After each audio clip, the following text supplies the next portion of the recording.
That's bullshit.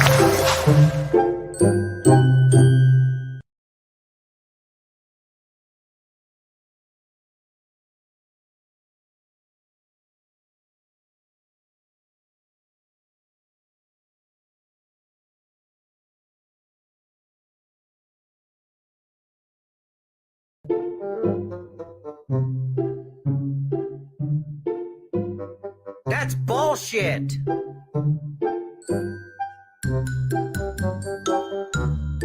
That's bullshit. That's bullshit. Well, hello, everyone. I am over here trying to just get everything straight for this here Bullshit podcast. And I was on the Woolfie Royals podcast Instagram page getting things all prepared. So how are you guys doing this evening? In the comments, I have had Quirky Snakes waiting. It apparently looked like since 6:01 a.m., but I think that was totally to just fuck with Will's hella heat because he didn't post first on this one. So, hey, Will. Hey, Quirky. Good to see you. Hey, Corbin. It's a small room of folks because it's the afternoon. Most people are at work in America. It's a little after 3 p.m. here in, the central time zone, 6 hours behind our Queen's time. It's not really the Queen's time anymore, apparently. That's some recent news we'll discuss here on this show, maybe. I want to know what it's like to be in a country where there's still a monarchy and some major person just kicks it. I just don't know how what that's like, you know. So anyway, let me bring you guys to the Reptiles to You sponsor of the Bullshit podcast, the official shipper of Bullshit and of Exotics by Nature, my company. Reptiles to You. You fill out an account on Reptiles to You and you use the coupon code listed in the description of this episode. Okay, it's in there, listed in the description. And on top of the description, you use that coupon code, you get 20% off of all of your shipments on that one coupon code. So, it's whatever the normal price is on Reptiles to You and then an additional discount. So, and it's not per shipment. That's for the entire shipment for three of those uses for the entire group of shipments. So if you have 10 shipments that one day, you get the discount on all 10 of those shipments. So yeah, check out Reptiles to You. Morph Market. We love Morph Market. Great big fucking sponsor. Morph Market wanted me to mention the morph testing situation that they just brought up. We're going to talk more in depth about it, maybe here on this show, because I'm sure that Tom Wolfe saw some mention of it from Morph Market, and we'll dive deeper into that. C-SERPENTS, reptiles, rack systems. Well, not reptiles and rack systems anymore. I'm so used to saying the old C-SERPENTS, reptiles, and rack systems because he bred snakes for a while, but it turns out that the rack business was too good to him during this last few bit of time. Some new poppers in. Radusky. Oh, BBM. Mr. Ron Heisenberg. I'm gonna download am I gonna get shadow banned, Ron, for using the Heisenberg song from Breaking Bad of the Mexican guys singing the Heisenberg song for your intro? Because he is coming on the show. Is it what, the 30th of this month? I don't even know. I can't even give him a date straight. All I know is it's on a Friday. It's not on a Tuesday. So we will see. Mr. Ron, thank you very much for making that video, trying to, get us pumped up there. And I truly hope that Hurricane Watch you watch them go by you and somewhere else, not anywhere near you. I've got quite a few other people in here. Grady, haven't seen Grady in forever. Pravada, Alluring, good to see you. Max, good to see you. Thank you guys for chiming in to the show. Back to C-SERPENTS. He makes good shit. Okay. Yeah, you got to wait. But he's running 3 CNC machines and he will deliver when he says he delivers. Here's me, Exotics by Nature. We've only been in business forever. 22 years, going on 23 years. Founded the Puzzle Gene. Got a hell of a rating aside from 2 very happy customers that got great snakes that were delivered to them on time. That gave me a neutral rating because you just can't please everyone. But please go check out morphmarket.com/stores/exotics by nature for some really kick-ass corn snakes. There's 111 corns, 4 carbon pythons, some fat tail geckos, some sand boas, ball pythons, other pythons, and some other king snakes. Go check out the Exotics by Nature page and help me out. US ARC. If you're not helping them, you're hurting all of us. So help them out in any way you possibly can. Other sponsors of the Bullshit Network that's going up right now. This is the initial. This is the brick builders. This is the initial beam welders of the Bullshit Video Network. Look, I'm not getting that carried away. I really don't mean that much about this podcast. I'm just going to do it until I run out of steam or until you guys ask me to stop. So these guys have made it possible for me to come back out of the woodwork. Infinite Possible Pythons, John Woodruff at MADRIVER, Steve Beamer at Reptile Collective. Having a tough time today, Tom. You better talk a lot. I don't want to talk much today, Tom. Savage Constrictors, Becca and Ricky, Shane Kelly from Small Town Exotics, Strange Creations, Josh Strange, and finally, that Woolfie's Royals page of snakes, that Woolfie's Royals face of UK sex and lust. How are you doing tonight? I'm good, man. How are you? Listen to that somber voice. You guys were all like, what's he going to sound like? I know that you already knew what he was going to sound like because you've already checked out his podcast, which is pretty much available everywhere, if I'm wrong, right? Oh, yeah. It's available in most places. In most places. All the good ones and some bad ones, too. Well, yeah, there's going to be some bad ones with some good ones. You know, that's just going to be the way it goes. Paul Python Project. Yo, what's up? So, yeah. So, I don't know. Bring me through it. How old are you, dude? I'm 33. 33 years 33 old. years Okay. old. 33 years old. Family man? Family man, wife and 2 kids. Fabulous. How old are your children? 5 and 3 months. Fuck. So Yeah. you still got some fun around the house. Oh, yeah. It's manic. It's nonstop. Yeah. Yeah. You can still occasionally grab your wife's ass with nobody caring, but that's about to come to an end. Oh, Yeah, man. I'll tell you what. I do love having a 10-year-old at times when it's like, go take a bath, brush your teeth. It's pretty fucking awesome, dude. Take out the trash. It's pretty great. It doesn't work that way. But having that 3 months, yeah, no, that's a hell of a gap. Yeah. What boys, girls, what? The 5-year-old is a boy and a little 3-month girl. Well, that's okay though. She's gonna have a bigger brother to kick guys' asses in school and stuff. That'll be great. That'll be great. I don't know. I'm an only child. I don't know what that's like. That's probably why I'm such a dick, right? Nobody was around to beat me up and tell me to shut the fuck up. They were just like, shut the fuck up. Yeah. Forward Motion says, I love Wolfie Royals and his interviews too. So you got some fans in the house, right? Oh, thank you very much. Yeah, it's awesome. Reaching far and wide. It's good. I really appreciated what you did when you came out of the woodwork with your podcast. And I want to get into a lot more detail about that. But for right now, I'd like to just kind of curve it back around to the Wolfie's Royals, which obviously came before Wolfie Royals podcast, right? So bring me into the world of the wolf in the UK as far as snakes. I mean, were you carrying them around in your mouth as a kid, or how did that work? I mean, you do have a badass last name with 2 O's. Who really gives a fuck? It's got 2 O's in it. It's almost as badass as this fake name motherfucker's name Savage that are sponsored this podcast.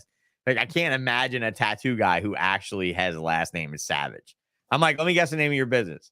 Savage Tattoos. Savage Inc. Savage. I don't know what else it could possibly be. It's perfectly with everything. Yeah, at this point, Savage Constrictors, because they like boas too, right? And at one point, I'm even convinced that maybe Becca chose the guy because it was a badass last name. And, Becca Savage sounded pretty savage. I don't know. But Wolf sounds pretty legit. Yeah, look at this. Look at this. He's going to show his birth certificate. Look, I like a man that's willing to step up and prove his namesake heritage. I can always stand behind that. that is an amazing guy, though. He really is. Ricky Savage is an amazing guy. I have no idea if he gives good tattoos, though, guys. So you might want to look at his portfolio. Okay. But yeah. So anyway, the Wolf Man cometh in when in ball pythons. I've been keeping ball pythons for about 7 years. Around about that time, always been interested in reptiles, sort of snakes specifically. Ever since I was watching Steve Irwin as a kid, Nigel Marvin on TV. Oh, Nigel Marvin, that's a fucking character right there. Yeah, I mean that him was some of using the to first go to stuff the I remember shows. watching on sort of terrestrial TV over in the UK. There was a Nigel Marvin program called Giants. Mhm. That was what really sort of. When was that? kickstarted What the year interest. was that? Oh wow! I was probably about 8 or 9, so maybe 97, 98. Holy shit. Yep. And yeah, that was sort of where the interest came, and it was just sort of watching TV shows, documentaries, anything really. And 2 friends of mine had a reptile shop, and it sort of stemmed from there. Okay. So where in the bloody UK do you live exactly? Like where are you in vicinity to big places that stupid Americans would know? Well, I'm born and raised in London, Okay. and then I moved recently into Kent, which is like a county that borders London, so not too far at all. I'm an hour away from central London, maybe. Oh, wow. Okay. So you're in the thick of it then. Oh yeah, we're in the big All right. smoke. All right. So I imagine expenses in life can't be low where you live. Not at No, all. you got to be in a fairly high rent spot, right? No, it's not too bad. It could be worse. I mean, the closer you get to London, the more and more expensive it gets. But prices are still relatively achievable out in Kent. And you have a job. Yep. And what do you do for a living? I work on golf courses. I'm a greenkeeper. Okay. So you drive a crazy fucking mower that cuts insanely low grass. Pretty much. Makes it, yeah, you pretty much are a grass engineer at that point. The absolute pinnacle of landscape technology, in my opinion. A grass engineer. I might use that one in the future. Oh, absolutely. Grass engineer in America. You know what they're going to call that? The fucking pot grower. That's a fucking weed manufacturer right there. That's a marijuana distributing individual right there. But you know, hey, it's an honest living, and you're out in the elements, right? I mean, yeah, you have to be out in the world. It's not a bad job. You know, it's really not something I could imagine would be that awful. So, you know, your friends had a reptile shop, which obviously made your hobby so much easier than the average bear, right? Oh, yeah, it was that definitely facilitated things. So I used to, just go in there to speak to them, have a little look around. I'd had corns for a few years before I had sort of royal pythons. I think I had corns for probably 5 or 6 years before that, maybe.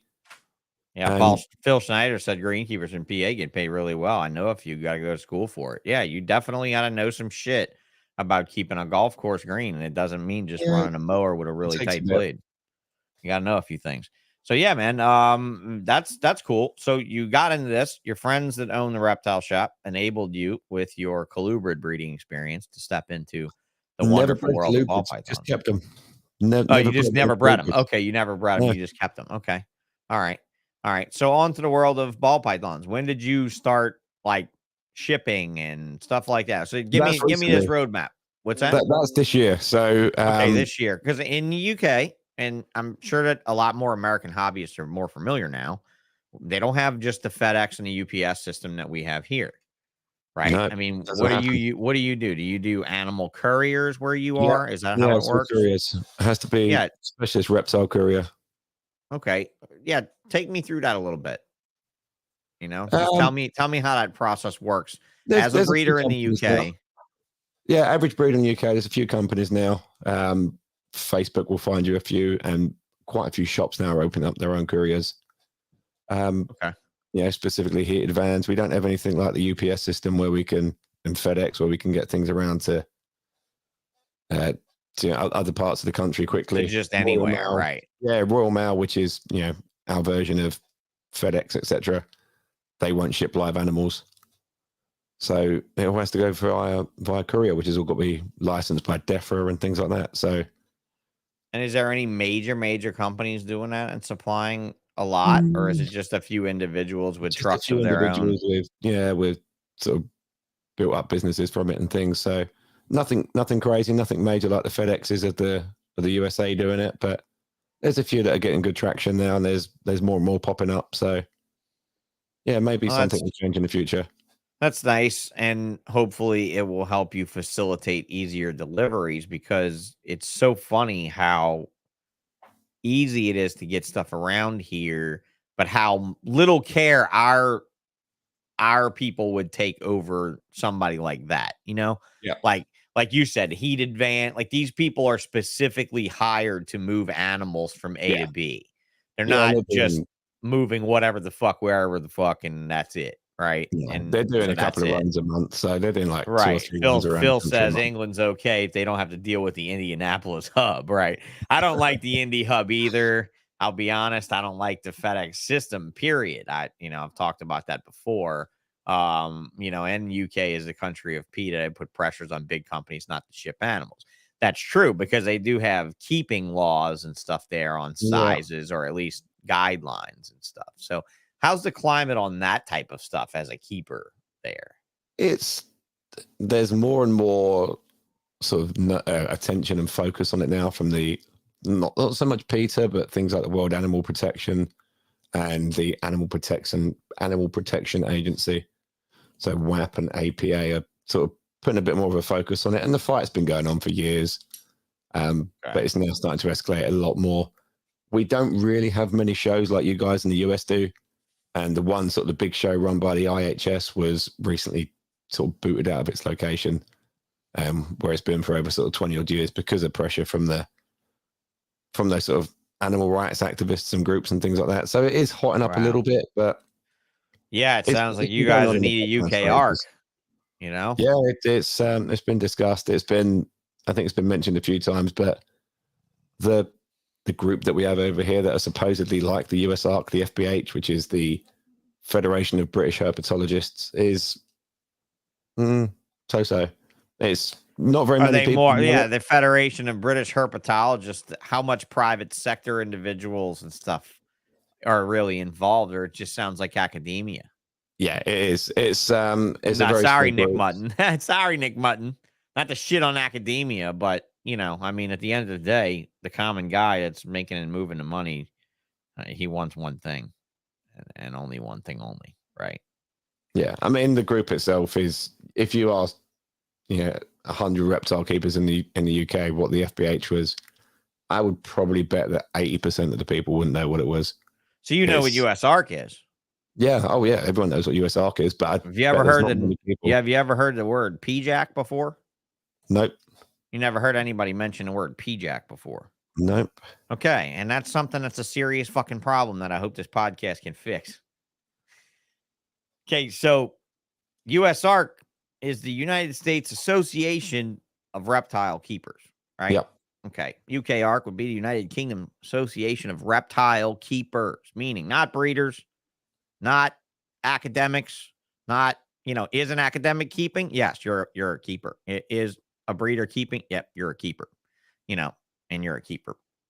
Real fast, I'm not going to get off on this tangent, but to bring this up, I heard they were trying to ban spider balls at shows because of wobbles. Yeah, they will do stuff like that. Already been banned. Done in the UK. Already been done in the UK. Can't have spider balls in the UK. Can't have albino Dobermans in the UK. How can a government step in and buttons? Yeah, there's a lot of things you can't have. Any defunct gene that causes an animal to die in the process of making it, potentially.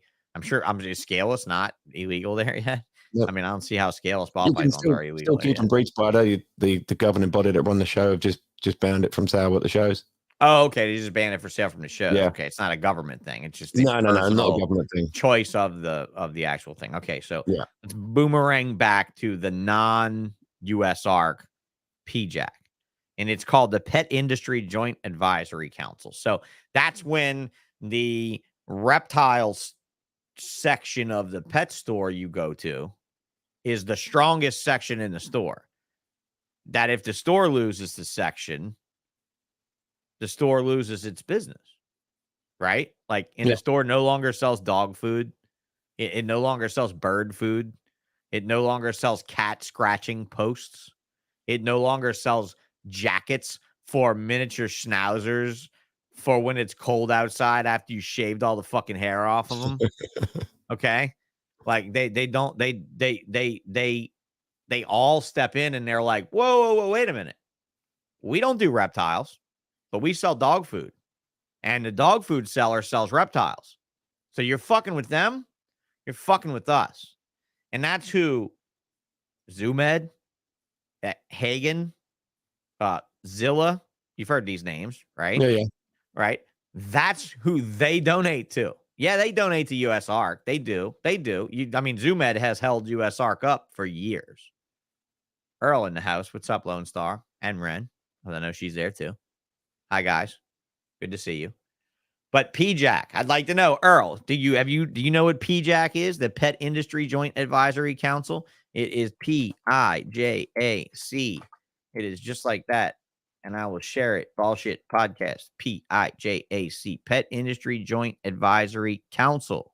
I'll have a look at that later. And I will be offering the fundraising things like the episode cups that I mentioned to you and I mentioned on the Mike Stefani episode on Tuesday, and the signs from US Ark. I will be for US Ark. I will be doing similar things for PJAC.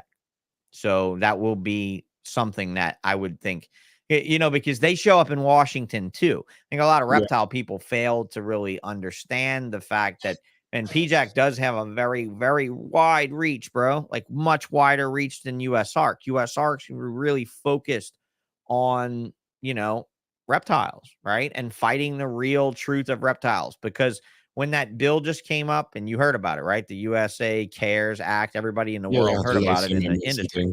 Yeah, you saw the CARES Act come up. Well, the CARES Act came up, but you know what? It also affected fish. It also affected birds. It affected, every aspect of the pet industry was affected by that CARES Act bill. PJAC stepped in and was like, you know what? This is not just a reptile issue. Boom. That's it. Boom. We show up, right? And at that point, you're like, US Ark and PJAC? Oh, fuck. Right?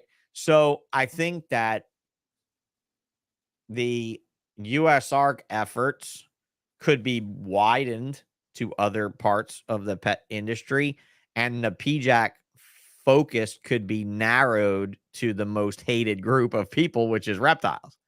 I think both, like, you know what I mean? One can go like this and one can go like this, and really fine tune what can be kept.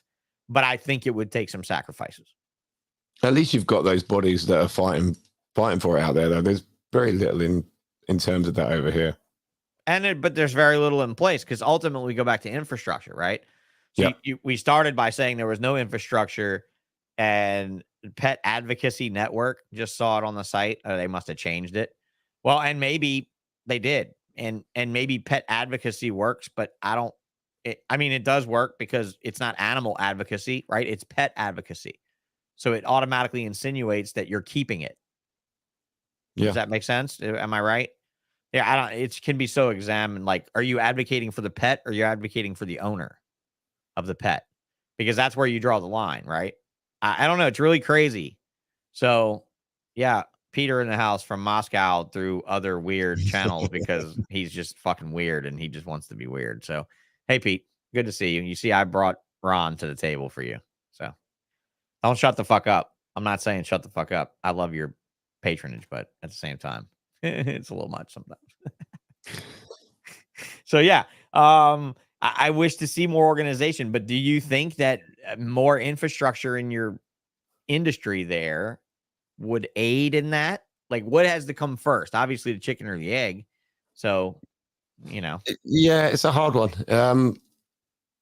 It's very much reptiles are still very much not a taboo subject over here, but it's still a very, very niche market compared to the US, and sort of the money and the people involved with it are very, very,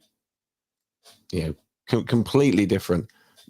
We've got no one over here that's really turning over those like £1 million years in animal sales and things like that. It's not really seen as a full-time job or a full-time gig. It's very much hobbyist based thing still with people that have managed to branch out and do the breeding successfully and there's probably only a handful of full-time breeders over here, I'm guessing. But I think it will change. I think it needs to change at some point. There has to be a push to make it more of a profession and more of a viable business opportunity, really. Man, do you ever fuck with aquariums at all? No, I haven't. Never messed with aquariums. No, never messed my with uncles fish. are massively into aquariums and fish, but yeah, Your never uncle, got you into said?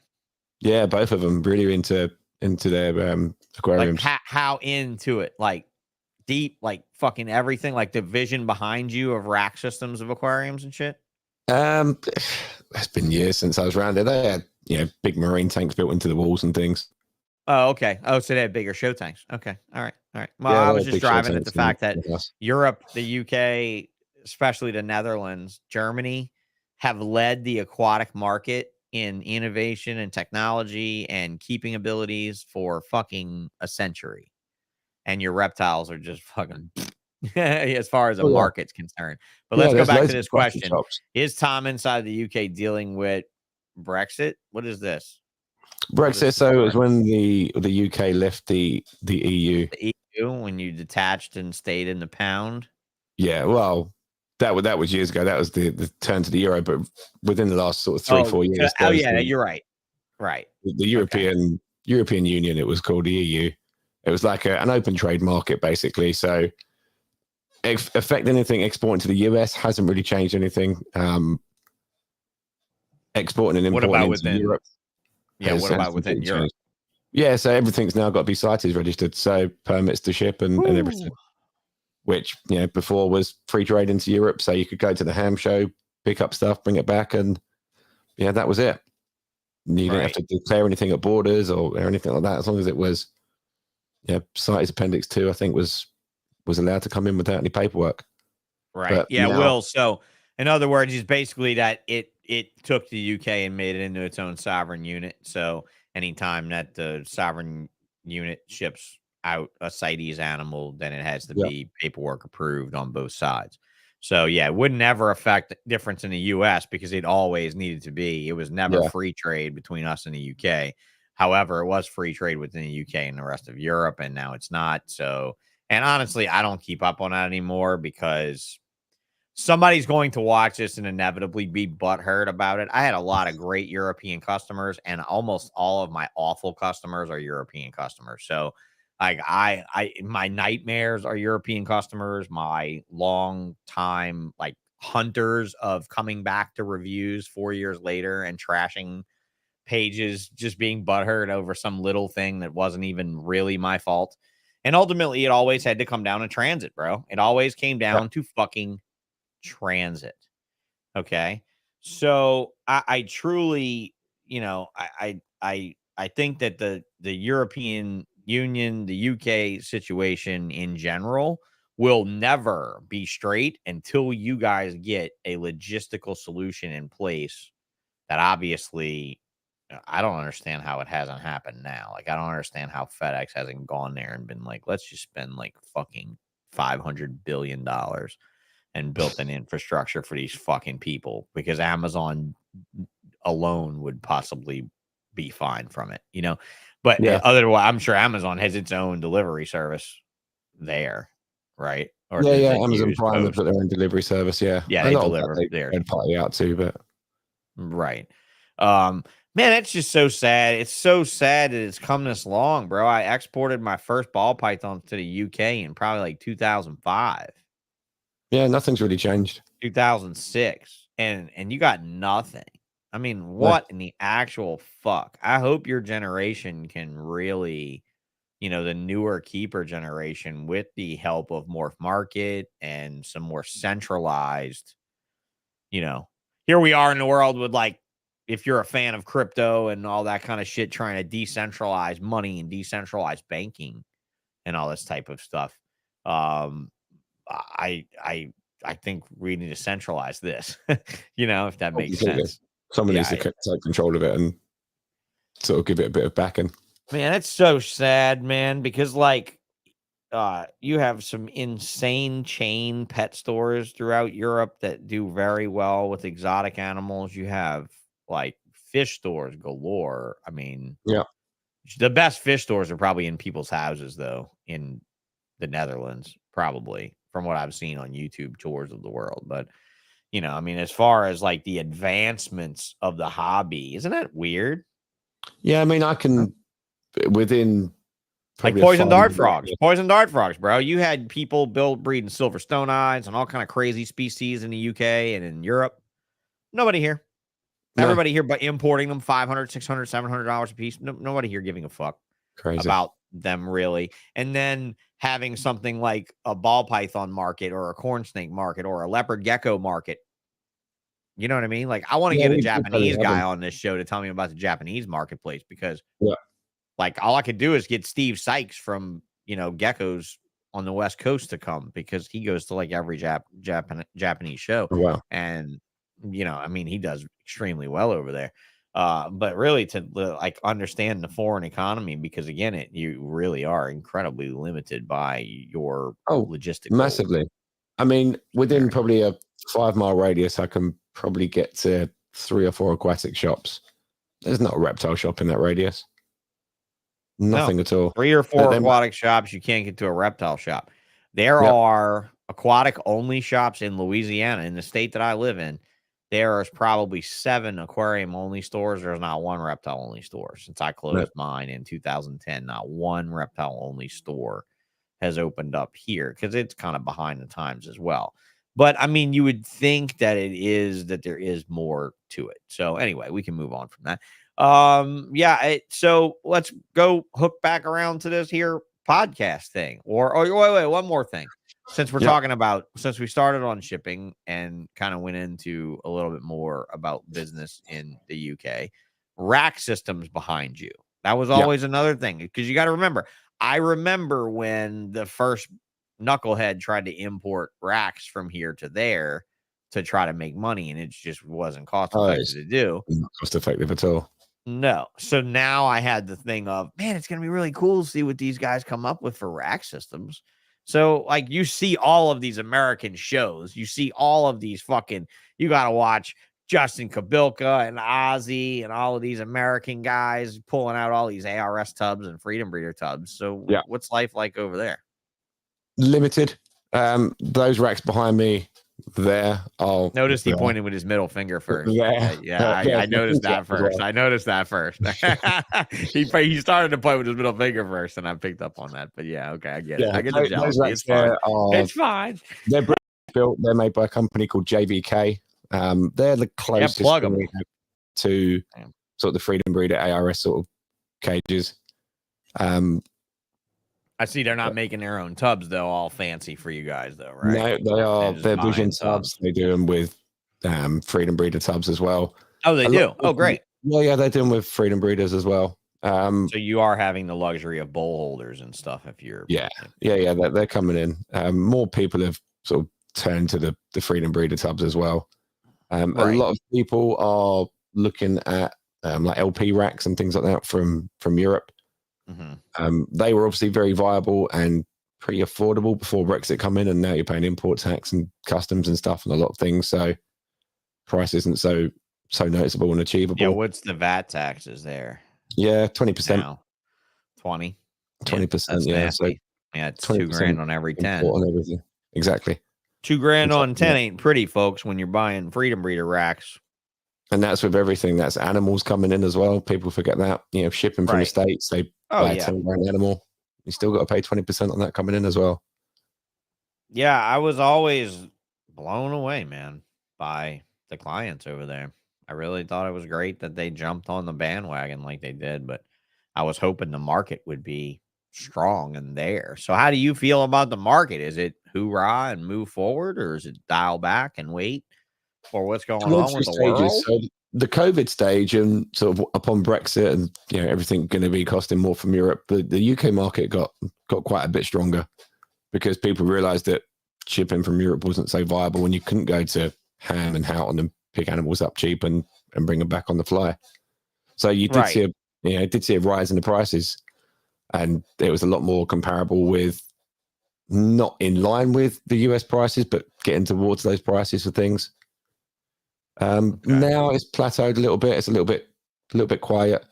We just had a massive cost of living inflation price rise hike on energy bills and things. So I think people are holding on to the money to see what the winter's going to bring in terms of energy bills and things like that. So we may see it pick up again after Christmas. Yeah, and I think that's, I think that's probably on with here too. Hopefully the inflation numbers don't keep climbing and they can get a hold of them here pretty soon. So yeah, our energy price cap just doubled. So went from average price being £1,300 a year to they've just capped it now at 2.5. It was going to be closer to 4,000 a year, but they've capped it at 2.5 now. Wow. But that's just your average spend. That's like that's your average household that's paying that. So if you're heating animals and you got dedicated snake rooms and facilities and things like that, it's going to be a lot higher. Yeah. Huh. How many snakes do you have in your collection? With hatchlings this season, maybe 70, 80. But not a huge amount. How many fixed adult snakes do you run, do you think? In here at the moment, there's about 25 to 30. But I've got space for 45. 45. Yeah, I saw your little room. It looks nice. Looks like you got some space to work. Yeah, there's room in here. I'm trying not to completely fill it out, so I've still got room to podcast and record and edit and things like that. So, well, I definitely think you should do the video thing. And that's kind of been, we talked about a little bit pre-show. It's in the plans. It is something I thought about sort of more recently. It was never my intention when I started podcasting. I was going to just stay audio only. Cut the workload down. It was a lot easier to edit and record things that way. But that's what I'm saying, man. Learn how to be all willy-nilly on the fly like this guy. I don't know, man. I watched Chris and then I watched MJ and I was like, damn, MJ looks like he's got it with this whole hit the record button thing. Yeah. And I'm like, I could see Chris going to the chopping room floor and making that thing pretty as fuck. I mean, it looks beautiful, right? The intro looks great. All the transitions look great. The fucking subscribe now, which reminds me, whoever's listening to this right now, 26 people. I feel like it's the middle of the night because I'm all cloaked out in this room and I'm tired and shit, but it's the afternoon. It's 3:40 in the fucking afternoon. Go hit the like button, hit the subscribe button, hit the notification bell so that you won't forget that next Tuesday, I've got Jake Klotz coming on to talk shit back to Nick Mutton. You figure you do this to a book guy, right? That's what I said. What kind of pussy you got to be to write a book, right? You write a book and you put it out in the world. And you know who can argue with that? Nobody. Nobody. They can't say anything. He can't go like, no, I don't agree with that. That line right there in the book. I don't like that. I don't like that says. I want to change that. You see on Facebook, some motherfuckers have a carrot in there immediately. This is fake news. It'd be blurted out. It'd be redacted on Facebook. It'd say redacted fake news proven by Snopes.com or some shit. You can't do anything like that. But anyway, yeah. So hopefully Jake comes on and really, gives it to Nick with the retic thing. I don't think he can, though. You can't really argue with that, right? That motherfuckers have properly made a fucking disaster of that. They have taken like 20,000 islands worth of animals and put them in a blender and just go and just pulled out whatever they wanted. And it's absolutely ridiculous. That's absolutely ridiculous. You fuck with retics at all? Very, very little. Very, very little. What else do you have? You have ball pythons. Just ball pythons in here. That's it. That's I it. limited myself. Yeah, just balls in here. Focus. All right, Mr. Focus. I'm not even gonna go into whatever projects you like and stuff because I don't really know that matters on this kind of podcast, does it? Not really. Not really. really. I don't know. So, how many shows have you done so far with that Woolfie's Royals podcast? You've just released show number. Yeah. So what are we now? So we're 9. September, so 9. Yeah, one a month at the moment. 9. Show number 9. 9 going strong with Paul Milner. Paul Milner, yeah. Paul Milner. Paul Milner's been around for a minute. Yeah, he's been around for a while. He's got some fantastic stuff. Yeah. I'm really good with names that I see a lot. I'm terrible with names, like remember them on the fly, Yep. Like you'll be easy to remember. I like you. You're easy. Good strong name. You can't forget that. Oh, not even that. I probably will forget Tom.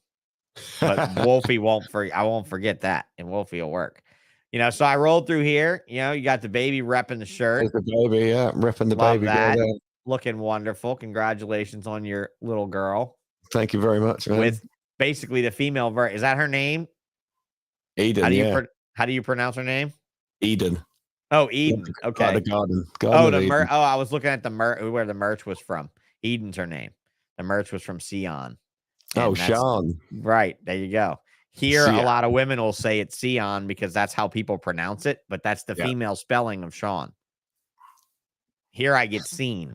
And if I was a girl, that's how it would be spelled. So, or should be spelled if I was proper. So, yeah, man. So that Woolfie's Royal podcast, you give a lot of credit to Mr. Chris Eaton. I'm going to be like giving people God damn it. Switching between screens. Give people a sickness. Snakes and the Fat Man, all the credit in the world for mentoring you along the way. So tell me about that.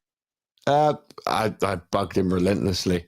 When I first had the idea of doing a podcast, I'd never done any of it. I'd never done any audio or recording or anything. So I was listening to the podcasts and things, and I thought, well, if I'm going to steal someone's idea, I might as well go and ask him how to do it as well. So I went in there, asked him what equipment he used. Of an idea.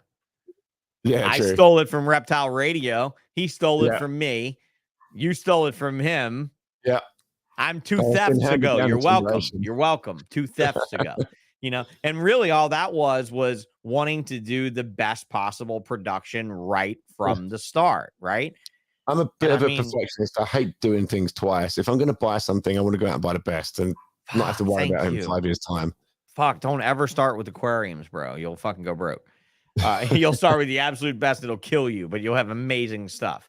But I'm telling you right now, that is the way to do this podcasting thing. That's why I came back to this and killed myself with all brand new gear when the other gear sitting in the room next to me and can still run.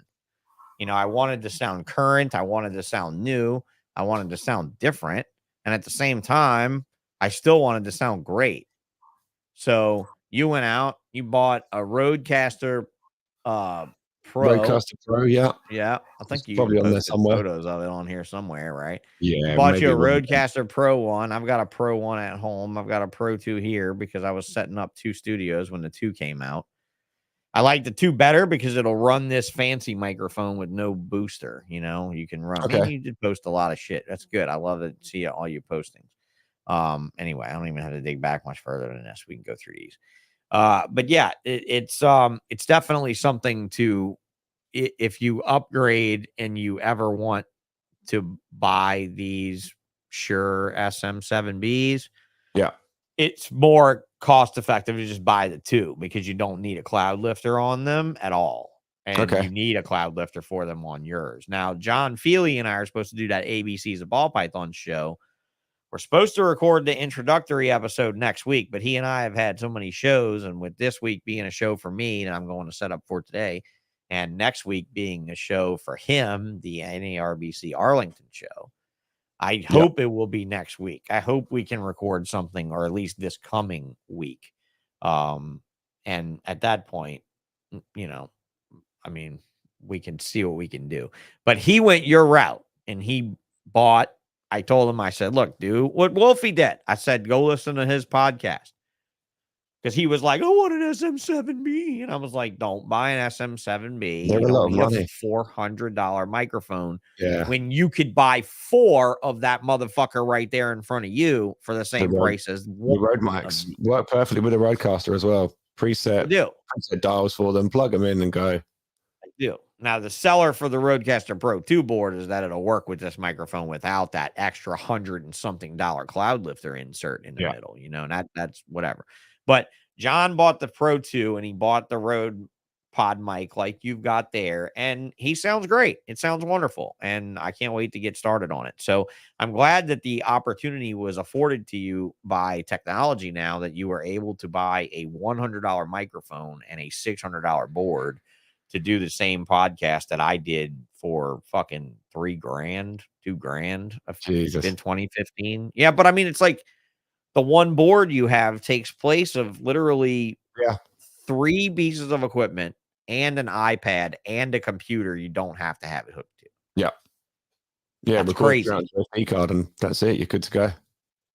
That's it. You can do mobile podcasts. So you aggravated Chris to death. When did that aggravation start? Because we all know he said that I aggravated him like 2 years ago about this, but it wasn't 2 years ago. Probably around October, November time last year.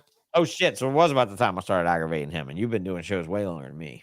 But Yeah, I already got more than 9 shows out though. Ha! This is my 9th show. I think this is my 9th live show. You're doing 2 or 3 a week, though, aren't you? You're a busy man. 2 a week. 2 a week because it's 4 hours of my life that I talk, and I think if I wasn't doing this, I would be texting you anyway. So like at that point, it's like I'm not doing any editing. I'm doing editing of photos and using Canva to do all of these images and shit to where I can just pump them out and like change a name and send it and be done. Workflow, right? Because editing doesn't have workflow, bro. When you edit your podcast, let me tell you what I did. Because I edited, if you discount the few episodes, like I edited what 50 something hour and a half to 2 hour episodes. That's not very many. That's not many. Chris has probably edited twice that much. I don't even know what number he's on. I don't care what number he's on. He's edited more than me. Doesn't matter. Fuck editing for this. Fuck editing for this. I personally think people want content. And that's why I want to encourage you to be, because we've got enough motherfuckers like me and Chris and MJ and here in America.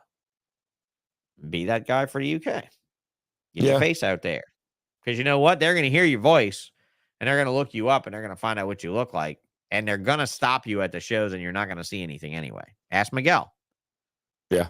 He stopped seeing shows in like 2018. Just saying. You get there, you're Miguel. Hey, Miguel, my kid wants to meet you. My wife says, and I want, you know, and I mean, it feels great. Feels wonderful, except you don't get to go see a reptile show no more, ever. Yeah. Anywhere. Miguel could go. Miguel could find a reptile show with this fucker in Mother Russia, and they would be there, and they would say, Miguel, Miguel, Miguel, Miguel. Fuck. You know, that's bad when you can go to fucking Moscow and a motherfucker would recognize you from some shit you did on YouTube with some ball pythons. You know, you've gotten a little too big. The reach is worldwide there. A little too big. Yeah, the reach is worldwide, and that means the worldwide reach on you is right there. And that feels, it hurts. Because the day I miss a Friday, and then I miss a Tuesday, and then I miss a Friday. And they're like, the old Sean's back. He's not giving a fuck no more. I'm like, dude, I can't even say I'm busy. I can't even say I'm traveling. I can't even say I'm sick. I can't even say I'm anything. I have to deliver content. And the question is, do you want to be that guy? And I think this live thing is fine. Yeah, I think the way people are like digesting content has completely changed as well. You know, podcasts are a lot more visual and audio now. You know, you get Spotify's got the videos on and things like that. So I think lives are creeping up in popularity to what they were 2 years ago for sure. Well, these platforms like StreamYard make it possible. Like you were saying, what do I need? I need a fucking thing. You need a link, bro. Yeah. That's it. You need a link. And if that light fixture on your ceiling was running this way instead of this way, you could hang a green screen like I got retractable right behind you and just go whoop and be right in La La Land. I'm going to build a little podcast studio. Honestly, I like the background of Snake Rax's podcasting. I like that. I think it gives you a lot more substance than, say, this one behind me. I think it gives you some credibility more than this one behind me. I mean, I have a room full of racks still, but, you know, I mean, I'm not going to go sit in there. It's hot. Barely any of my stuff is recorded in here. Everything I record with guests is normally done on location at their place. Right. And so that was another thing. So you've done a lot more on location recording. Is that something? Yeah. So it's all been done from people's places. Yeah. You haven't done anything over a phone or over an internet connection like this at all. Only the new breeder segments where they're like 15, 20 minutes long. That's been done on Zoom, for example. Sure. All those main guest episodes, yeah, they've all been done on location at people's houses, facilities, buildings, whatever. And that feels good. It limits you probably on what content you can really get to. Yeah. No, or do you have that many keepers?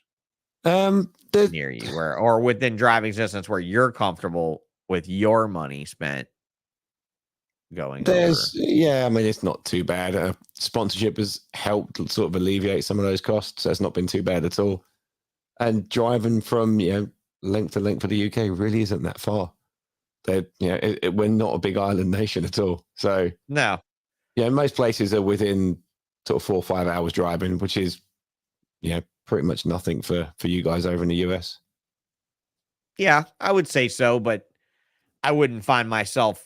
I mean, you're doing what, one show a month, right? One a month, yeah. One a month, and you're pre-recording them up the pipe when you get a chance to record them. Yeah, I'm trying to get as many them recorded. So if I'm going north in the country, then I'll try and record sort of 2 or 3 in one go, store them up and edit them, and get them out on a monthly basis. Right.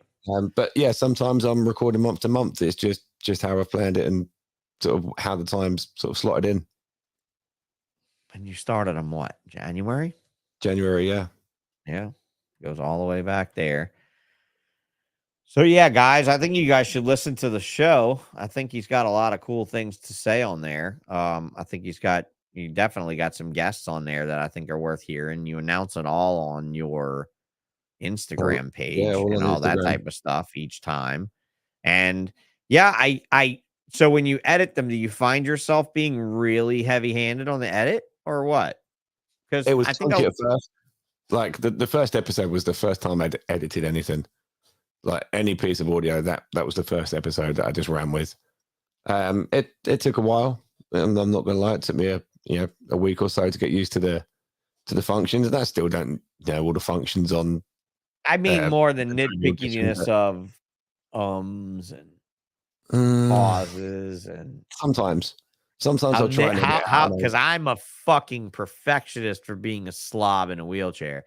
I am for being a sloppy fucking cripple. I am a perfectionist when it comes to when I do shit. And so a lot of this has been, obviously this is changing, right? Like this is the first week I've had a after dark where I had graphics on the screen with me other than just the purple and the guest and me with the background.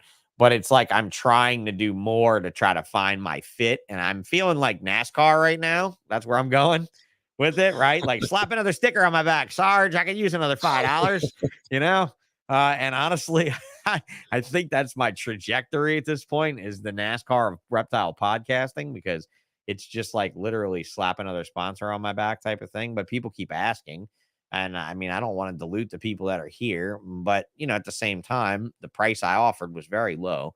So, it was just one of those things where I was like, man, get me started, right? You guys don't have, like, unlike your whole path is still unset. Your path is undetermined.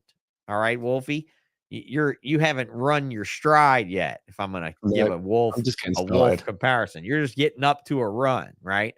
Now, when you get off to a sprint, however, and then you fall in a hole and you break your fucking leg on the side of the track, and the rest of the dogs run over your dead body, or dying body as you're going downhill, right? And they're like, fuck you. Should have watched out for that hole. Thanks for pointing it out to me. Right? I hope that you have this fabulous trajectory of podcasting, but please don't limit yourself to just drive to interviews, because I think you have such, like, you're getting to the point. Like, I know you're going to do it. Like, you've already got me convinced that you're going to do it. It's there, that you've done it. You're at number 9 and you're about to push number 10. And how many have you recorded right now? If you released everything you have right now, how many do you have? 13, 14, 12? No, 11, 12. 11, 12. Okay, so you're close to the number where most people quit. Yeah. Don't quit, right? Don't quit. I won't quit. I'm there for the long haul. No, I think I'm going to go into some live next year as well. So the plan was next year. Tell your wife you paid 3 times what you actually paid for all that gear you're using right now, and let her beat you with that XLR cable and whip you into submission, because I don't have that. I don't have somebody saying, you motherfucker, you spent how much on that studio shit? You better get in there and produce. I don't have that this time around. To be fair, this is all sponsor paid, so I can't complain too much. Oh shit! Look at you. Yeah, my sponsors paid me, but they didn't pay enough for all the shit I bought. I bought too much shit. Yeah, but that's I was lucky enough that some good friends sponsored me. Some good, good people in the UK industry and the UK hobby. Shout out their names, man. I mean, I already shouted out mine. Right, we'll go from the top then. So Wild Yeah. Racks, they're a rack builder in the UK. Okay. Building sort of melamine wooden racks. So a lot more furniture pieces than sort of the Breeder stuff. stuff over there. Yeah, so a lot more sort of internal house pieces, house racks, really, because not a lot of people have got predetermined spaces for them. Then we've got Andy at Club More Reptiles. He's a retailer up in Liverpool, so north of the country. Reptile shop. And then we also have the Southwest Constrictors group, which are a new group, sort of little conglomerate of people that are based down in the southwest of the country that have been putting on little breeders meetings and things as of a year or so ago. And yeah, they sponsored the new breeder segment in the show as well. Okay. So you're doing a little new breeder segment.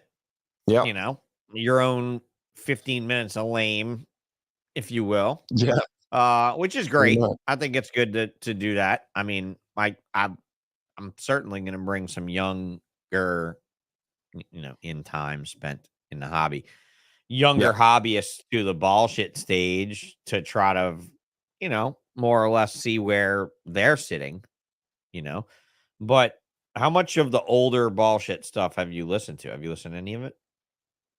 I've listened to a fair bit of it when I was, 5-6 years ago when I was first starting out, sort of keeping balls. I was listening to bullshit, and the Snakes and the Fat Man stuff was really my sort of go-to bits. And they were the first two podcasts that I really thought, there's a market for this in the UK. Absolutely. And a market for quality to, again, not go out and just buy a shit ass microphone and plug it into a USB and just go that route, to actually make an investment for quality from day one, and you felt strong about it though. You felt good. You went right into it. Yeah. As I said before, I'm a bit of a perfectionist with things like that. It's, if I'm going to do it, I want to do it properly. Otherwise, if I'm doing it half-heartedly and I'm doing it with, not substandard stuff, but cheaper stuff, my attention to it will just wane, and I'll drop off, and it won't carry on. Whereas, if I make an investment in it, I want to use the materials. I want to use the tools that I've bought. So go hard or go home. Yeah, I see that. I mean, when I was at your stage of keeping, I was still using handmade rack systems and stuff like that, just because it's how I had to start. Yeah. I had a really different start than a lot of people in the same space did, I think, So, yeah. So is there anything else you want to chop up here with me after dark for you and before dark for me? It has been a hot fucking day outside. Yeah. It's getting pretty cold in the UK again. Well, we started getting cool fronts coming through this past week, but it has not been nice at all. It just feels warm in this room with lights on me, like I'm at the interrogation in a police station or something like that, right? But yeah, it was just a really hot day, and we got to pack the car and go to a reptile show today. So when was your first expo? You said you've ended something this year. Yeah, I've ended. So the IHS show, first time I've ended it this year. No, a few weeks back, like 2 weeks back. How did it go? Yeah, it was okay. Pretty slow. Sold a few animals, but nothing crazy. The whole consensus across the whole show was that it was quite a slow day. All right, economy. I think so. Yeah, production of the show. I mean, come on, there's got to be something.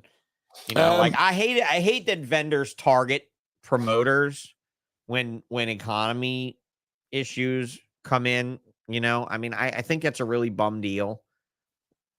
Because you don't have that level of drama that we do here. No. I mean, I think it was a culmination of events. So it was the first show that was in a new venue. It had changed from Doncaster, where it had been previously for 20 odd years. Again, that closed down due to sort of animal rights campaigners and activists and things getting basically the lease for it taken away. It used to be in a big race course, Doncaster race course. That went, and it was sort of a last minute decision to try and find somewhere else to host the show. So I think it's a bit of tragic teething issues with the venue itself and the location and economy. Winter's around the corner, and that big energy price rise is staring them in the face. Whew. Yeah, that's scary. All right. Well, do your part, right? That's do your it. part. Do your part with that Woolfie Royals podcast. And what? You guys have a Morph Market UK? Oh, yeah, Wolf Royals is on Morph Market. Yeah. So that's good. That's good. I'm gonna link. I need the link to the UK Morph Market. What is it? Morph Market. Morphmarket.com, and then it's just a drop down box from in the top. Oh, is it in the top? Can you drop it down? Drop that flag down and click UK or Europe. It may still be under Europe. I'm not even logged into the site. Maybe I have to be logged in to do that. Yeah, I'll link it in the description here because I didn't go look at it. I linked your Instagram pages and stuff like that, but I didn't link your other pages. So, do you primarily sell on Morph Market? That's where you primarily list your stock. Primarily, so Morph Market and Instagram's probably been. Yeah, I see you got a lot. popular You post a last lot few years, on the Woolfie Royals page on Instagram, right? So, and that's Instagram.com/Woolfie Royals, I guess, right? That's it. Yeah. That's every one of these stupid things pops up, that links you to Morph Market store. There you go. That links over to his store. So yeah, I'm linked to you. I'm just linked to you through that. So you've got 6 animals for sale online. There's a few more to go listing. I've got to be listing this weekend. To be fair. Yeah. If you can't sell them, if you don't list them, they say. That's exactly the struggles of that. I've been wanting to list extra places too, not just Morph Market. I've been thinking about going back and listing on some of the other sites like Fauna Classifieds. I sadly won't use King Snake. I go back with King Snake, bro. I started the chat in King Snake. I was the very first moderator of the King Snake chat in 1997 when it started. And yeah, let's just leave it there. It was a good run. Some personal differences between me and personal differences between me and Mr. Sweatbox. It's not like you to have personal differences with people, Sean. What's that? It's not like you to have personal differences with people. You know what? I have a lot of people in my life, and I have personal differences with some, but you just have to accept each other, right? And just accept when you've done something that deserves to be called out, that your friend, still your friend, is sitting over here is going to say, you're being an asshole. Because, it doesn't stop you guys from telling me when I'm being an asshole. So, that's all I'm saying, right? Like, as soon as I start up, they're like, Sean, you're being an asshole. No, it's more like, Sean, you're being an asshole. So that I'll hear you. You don't whisper shit, right? But, I mean, I don't know. I don't want to be that guy again, but I'm not just going to sit by and, like, if somebody was screwing somebody over, Tom, you can't just sit by. You just can't sit by, right? And I mean, and I think if somebody is truly deserving of that, and it might be worth it, but I don't think that a lot of it is worth it anymore. I think that promoting the positivity of the marketplace and the positivity of each other is really good for everything. It's good for USARK. It's good for what you're trying to do in the UK. I wish we could help you more. I wish there was more of a benchmark for political differences in reptiles. I think that if somebody in the European Union had paid a little bit more attention to the finances of FedEx and UPS and how much money they were making off of our industry, maybe, just maybe, you'd have better logistics. Like, there's a lot of things that I've had bones to pick about where you live with what you do. And a lot of it is your government hindering your ability to do what you fucking do. Yeah. Oh, completely. I mean, it's a lot more heavily regulated and moderated than it is in the States, for sure. I mean, those expos, those, the IHS shows, it's not so much about animal welfare. It's more about money. They just don't like people making money out of selling animals, pretty much. If you're a business, you can't sell at those shows. You're banned. You have to be a hobbyist breeder. It's got to be a part-time gig for you. Seriously. So if you have a pet shop license, you can't sell. You can't sell at those shows. Wow. So they close out all commercial. You can. You just can't sell. You can't sell livestock. You can't sell livestock. You can sell products. You can sell dry goods. You can sell dry goods, etc. But that's it. That's all. Wow. That sounds terrible. That sounds awful.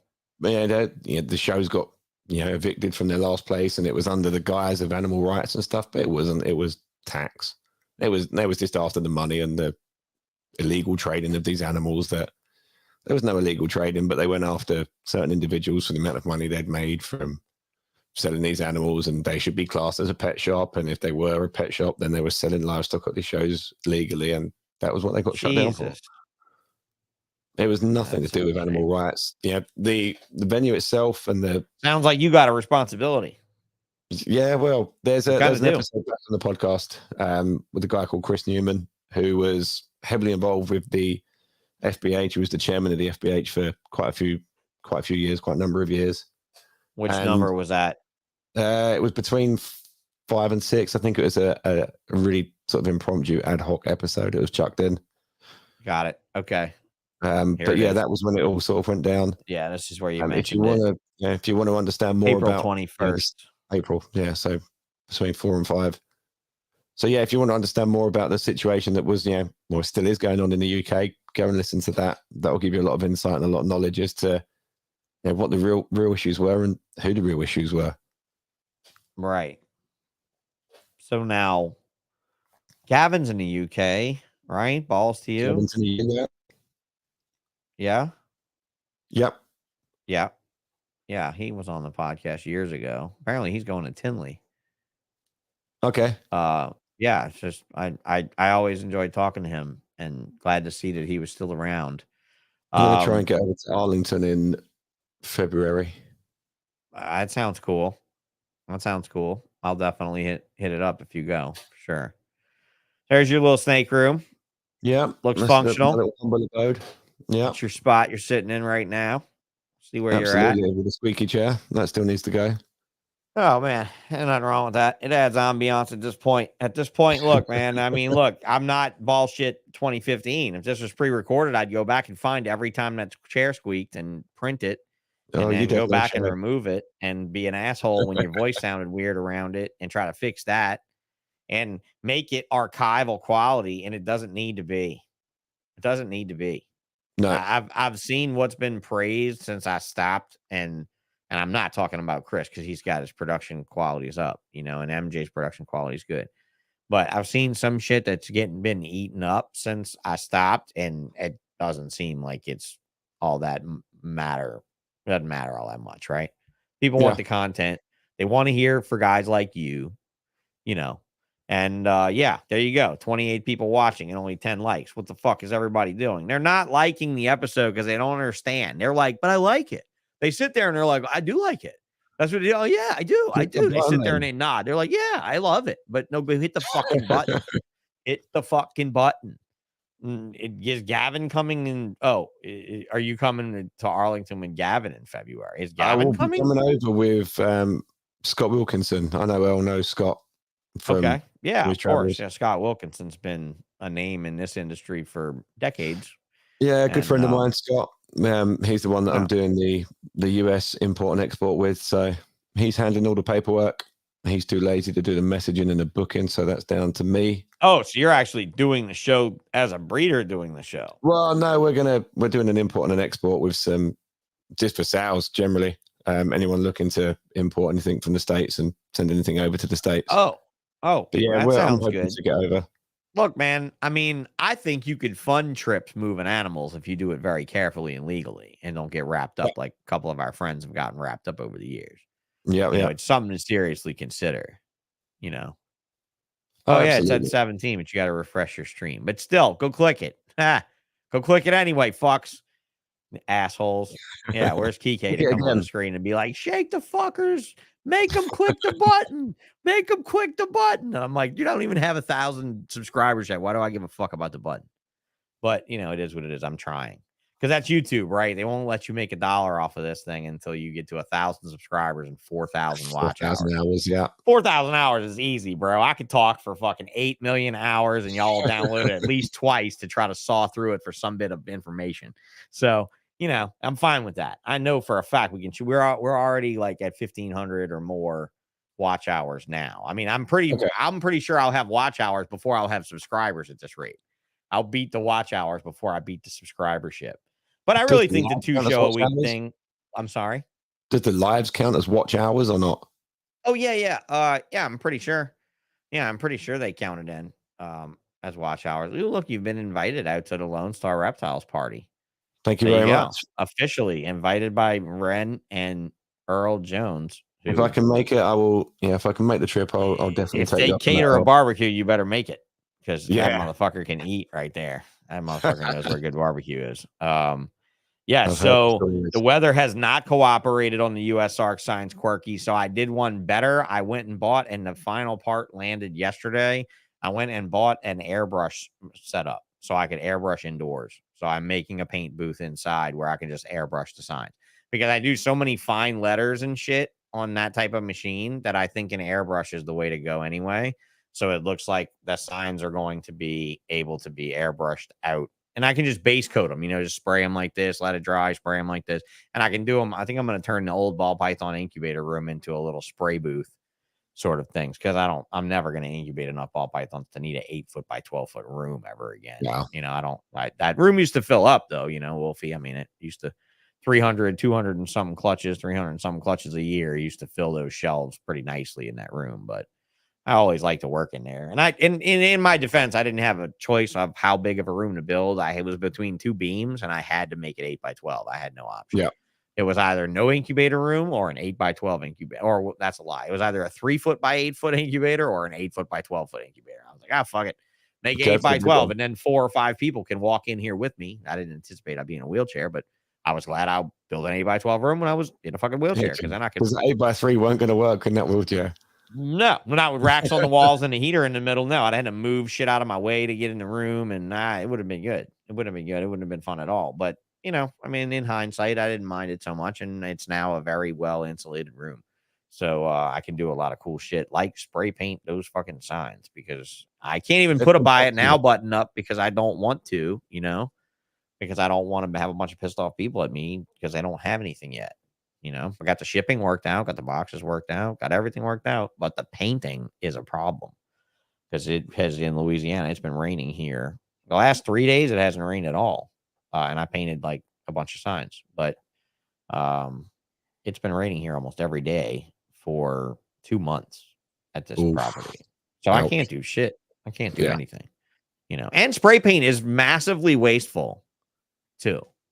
Like if I'm spray painting these signs and these fine letters and shit, and I'm spraying all this paint, it's so wasteful of paint. So yeah, $100 shipped is still going to be about the price that I'm targeting for those people that don't know. Either a painted version, not all white like this, not white on white, but actual black background with white supporter letters. This will be white. The US Arc insides will be white. So you'll have red, white, and blue here. But then the backer board will be black and the letters will be white. And I think that will be a better presentation.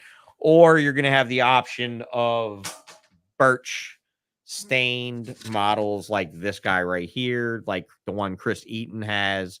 That's is cool. The negative option of this, the negative version of this, where I just use the drop offs of his letters just to make this as a show sign to show you the stained versions.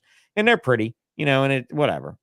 It's a sign for creators, man. I mean, and I've had people in Canada and people in the UK and other people ask me about them because they want to support the effort, and I think that's wonderful. So Absolutely. I'm going to ship them to anyone that wants to have me ship them. Earl is waiting for one. Really it's just a matter of getting them done, because the painting is definitely a problem. Like it'd be killer to have an auto body shop as a side business. I'm gonna be like, hey dude, spray these paints for me. I mean, everything would be wonderful, but fuck, man, it's just a lot of steps. The machine cuts them out so fast and so easily, but then the steps of painting is kind of What's the process time on those? they're gonna be $100 shipped for US customers. The foreigners, it might be a little bit more, but then from that $100, at least 50, if not more, is going to US Arc. So like I'm cutting at least 50%. I'm not going below 50%. Originally, the target was 60% to them, and the 40% would cover materials, shipping, machine time, because there's wear and tear on machines and stuff. But not really much money in the way of, for me at all. It's not really like it's a way for me to sneak my name, I guess, to you and say I can make you a badass sign. Your sign, as we've discussed, would be a little challenging. I mean, I'm not that good at airbrushing to where I can do the colors on that, but I could possibly get very close. Like it'd be ridiculous how close that we could possibly get. But with vinyl, we could be dead on done. Quirky, if you want me to sign it, I'll sign it. It's going to have the Hurricane logo on the back of it for my Hurricane Customs business. So it'll have Hurricane Customs logo. It'll have I'm not sure who I'm shipping with yet, you know, because of the whole shipping episode that where we discussed with Doug Knacker about, you know, Redline and Ship Your Reptiles and Reptiles to You and Reptiles Express and all that. And obviously Reptiles to You is the official shipper of this podcast, but Reptiles to You does not get a great ground discount. So Ship Your Reptiles in lieu of the US ARC sign only, because I didn't necessarily jump on a bandwagon and I went with what I liked the most, which was my shipper all along, right? I've been shipping with her for 3 years, right? 2 years, at least 2 years. I was shown some respect from Ship Your Reptiles. It was very strange and it was a little bit flattering and a little off-putting at the same time. But it wasn't in any way to step on Redline or Reptiles to You or Reptiles Express. It wasn't like that at all. But they were like, let us know if we can help you in any way in the future. We really appreciate you standing up for. And I was like, let me make it clear. I wasn't standing up for anyone. I was doing what I like to do, which is support my people. Yeah. And they said, well, how can we help you? And I said, well, you know what you can do? If you have a great ground discount for Ship Your Reptiles, maybe shipyourreptiles.com is the official shipper of the US ARC sign effort. And we only ship the US ARC signs that way. Like, I'm not going to sneak other signs unless we ship them with that sign, which, you know, it'll help put more money to US ARC. Sure. Because then you alleviate the shipping. So if say you wanted to sign and you wanted me to deliver you a US ARC sign with yours, it's literally the same size box, Tom. It's just adding 1/4 of an inch to the box. The box is a multi-fold. You know, it's one of those ones you put a picture frame in. Yeah, and you can fold it over and it folds at different levels and shit, you know? So like I can ship multiple. So like if you're in an area like you are and we're paying to ship 1, we might as well ship 6. Sure. Because the outside parcel size is the same for shipping 6 as it is for 1, you know? So I can do stuff like that for people like Sean and Lori at Herps, you know, down here, Herp Show and stuff. I'm going to ship them like half a dozen of them unfinished and with instructions on how to put them together, right? Because they're super easy to put together. If you want to paint your own, you can paint your own. Like because that's what Herps wants to do. He wants to paint his shit purple and green because his truck is purple and green. And if you ever came to a Herp show, bro, he walks around in a purple shirt with neon green pants and purple and green checkered like Dr. Seuss stockings that go up to his thighs, like thigh highs. And like he walks around the show with the microphone. But he's a promoter, though. He promotes his show. He does the job, you know. And so and you'll see, because he's coming on the podcast soon too. I think I released that. He's going to be on an Off Topic Tuesday here coming up. Off Topic Tuesday. Somebody can help me out, right? Somebody help me out now. Off Topic Tuesday number. I'm going to look it up right now because I was that unprepared. Upcoming live video. Yeah, whichever day it is. The 4th. No, that's Chris Woodcock. The 27th is Sean Gray. So, hey guys, I wanted to share that with you too. If you go to YouTube and you go to the channel and you want to see the upcoming stuff, go to videos and go to, because it won't show them here necessarily. This is all the ones that have already been done. If you go to home, you go to videos, you go drop the box down to upcoming live streams, you can see the upcoming stuff because we've got Jake Klotz this coming Tuesday on the 20th. And then Sean Gray on the 27th. Ron Heisenberg from BBM on Friday the 30th. And then Chris Woodcock from Get Hooked and Venom Life on the 4th of October. But we will talk to Sean and hopefully see his stockings and stuff like that. I'll post a picture from the Reptile Show this weekend if I can, because he will be there in his attire. And so I'm sending him unfinished signs. So if you do have an interest now in an unfinished sign, you need paint, patience, and super glue. And that's it. The sign lines itself up. You're like, but how would I line up all the little? No. Like there's a border that goes on that's cut out wherever it was cut out for all these little letters, all these fine letters right here on proud supporter, wherever this is cut out, the mask that is cut out of it comes with the sign. Like I ship it with the sign. So if you ever want to put it over it and spray paint the letters and change the color, you can if you want to. I mean, it's up to you. You know, I mean, you can change it. So yeah, it's a little flexible, right? But I was trying to do something that was very cheap, very fast, and had impact.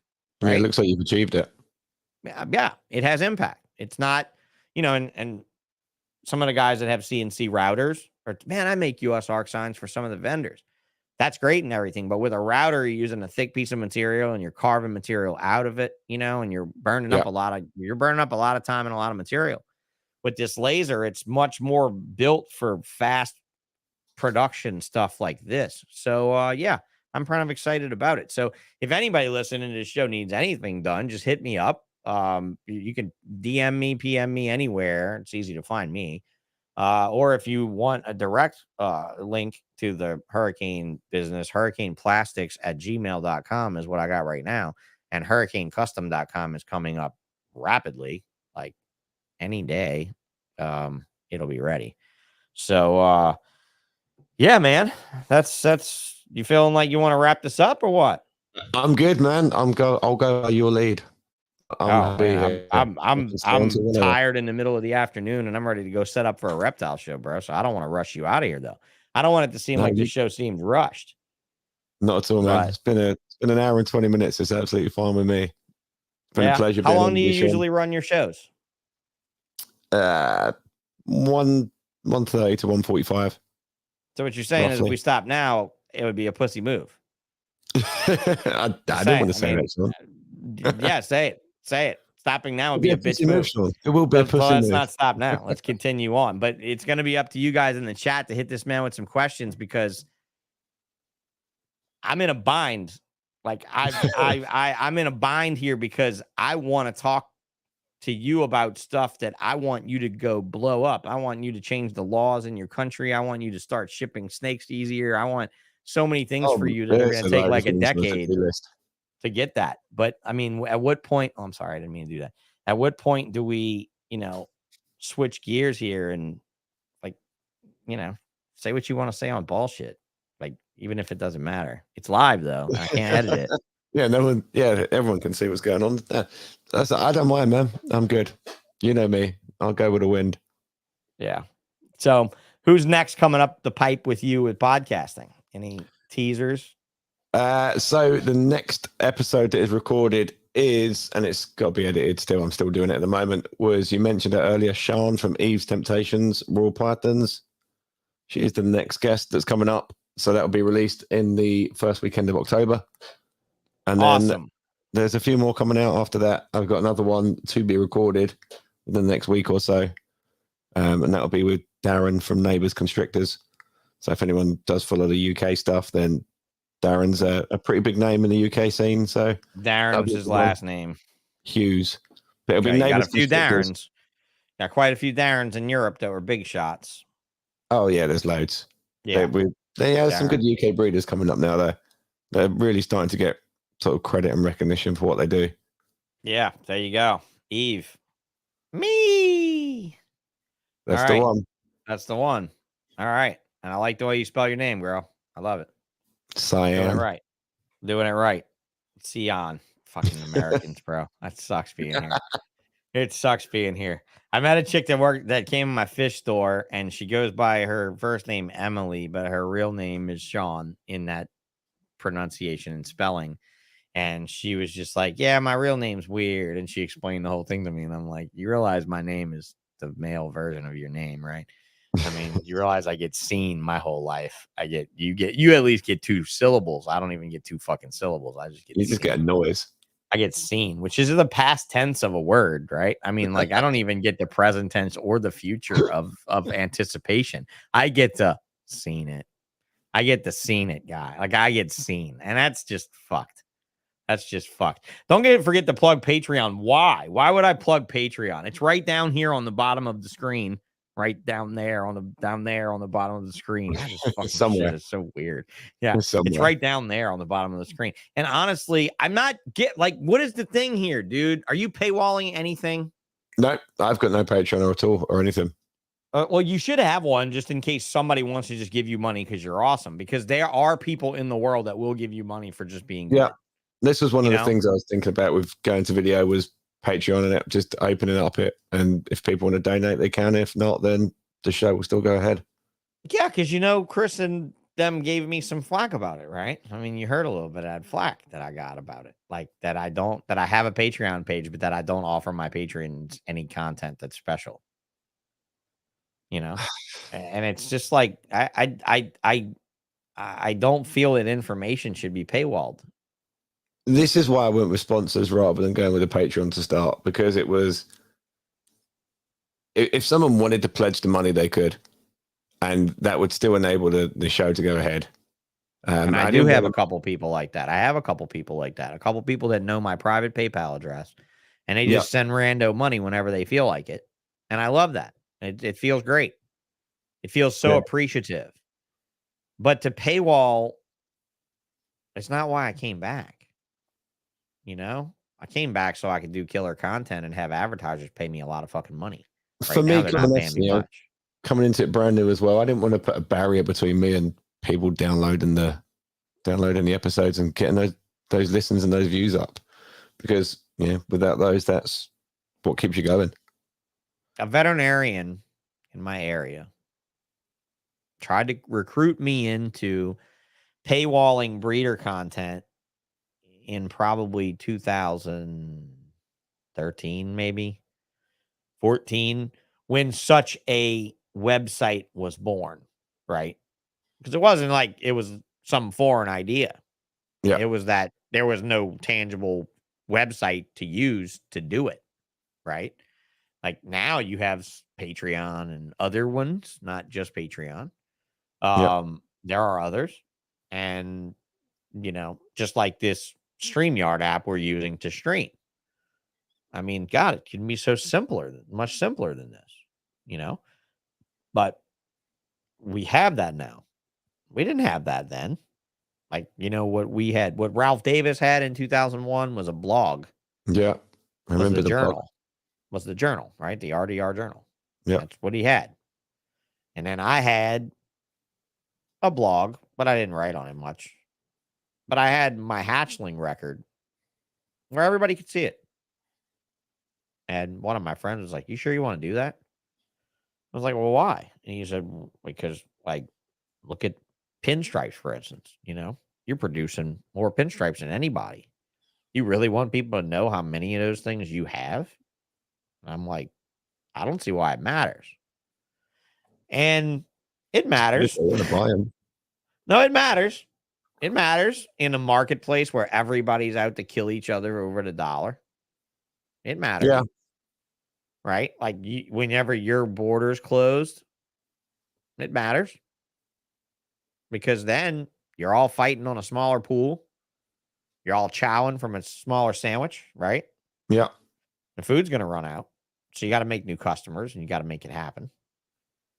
But in the grand scheme of what we're trying to do here, I think you're off to a great start. I love everything that you've done so far. I love the tech that you've bought. It's my kind of tech. It's the same tech basically John Feely bought. Yeah. You went to Libsyn.com, who is your syndicator, right? Who is whom I went to, who when Chris was on, I don't remember what, you'd have to ask Chris what he was on before he was on Libsyn.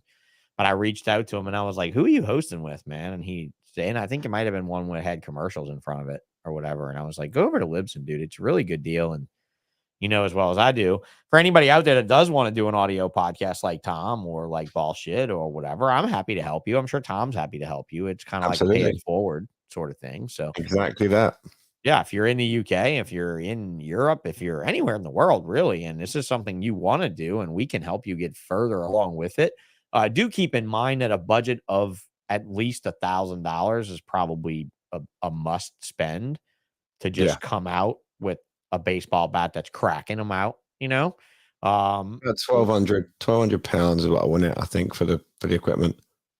Okay, And I could have bought more. I could have bought more. I can still buy another 2 mics. So I've got, I'm running with 2 mics at the moment and a USB mic as well. I can buy another 2 Rode mics and plug those in. Yeah, for $200. I mean, Yeah. for very little money. It's very expandable for what you're doing. Completely. You know, I wish my operation was so expandable that I could use more than one mic often. Yeah. But just where I live, it just doesn't conducive to the way we're doing this podcast. You know, I'm going to work on it. Like I have another microphone that is actually being repaired because the cord got ripped out of it. But I've got another SM7B and another Gator boom like this to where we can turn this into and funny, I asked one of my friends locally if he'd come on the podcast, and he's like, man, I thought you were never going to ask me because you asked me and I thought I was going to be like one of the first ones. And I was like, do you really want to be one of the first ones, bro? It'd be the trial and error page. No, you don't want to be one of the first ones. You know, that was like Josh Jensen when John Feely and I reached out to him to do that very first ABCs of All Pythons episode, because A for acid is the very first one on the list. And Josh was like, wait a minute, you want me the first one? And I was like, yeah, motherfucker. I was like, but guess what? Neither one of us is doing it for the first time, bitch. So you got no excuses. You got me and John Feely. You should feel cozy in a bed with the two of us handling your podcast, especially if I say that we're not going to say the fuck word or the shit word or any of those other words. And we actually are doing this for families. And that is actually going to be pre-recorded. And the only editing we are going to do is beeping if it happens. It's going to happen, but that's going to happen. That button's going to be used a lot. It's fine, but we are going to beep it. It will be wholesome. It will be open, and it will be hopefully good. What do you think of it? I think it's a great idea. It's different. Yeah, the J&J Royals. You listen to these shows. You heard that fucking story. That motherfucker. Who are you? I'm the J. Points to the J on his fucking J Royals sweatshirt. I'm the J in J Royals. And I'm like, fucking right. This guy's my new best friend. And he's never done this podcast. He's never done this podcast because I recorded insanely golden shit of the guy that was hilarious. And he wouldn't let me use it because he thought I was going to wreck his career. When really it probably would have made acids the most sold fucking snakes. Dude, it would have made acids the most sold snakes, man. Josh Jensen had me almost convinced that he bought his whole ball python collection off the money he made figure skating. I was really like, I was on the borderline of this dude's fucked up. And I've been talking to him for 20 minutes and he's still sticking with this figure skating thing. This motherfucker might actually be a figure skater. But he didn't know I was recording him. I just hit record while we were sitting outside Tinley Park, outside the hotel. I just hit record and just ran. And he walked up and it was gold, bro. It was fucking golden. But I had to can it. And I'm just like, I don't know if I'm going to have you on the podcast after that, dude. I don't know if I can have you on ball shit after that. So Kike finally makes it in. Thank you. You made it. So like and subscribe for this guy right here who's always trying to drive me to drive it home because I'm terrible at it. Because I'm not a natural YouTuber, Tom. I'm a natural podcaster. Yeah, but transferable skills and all that, isn't it?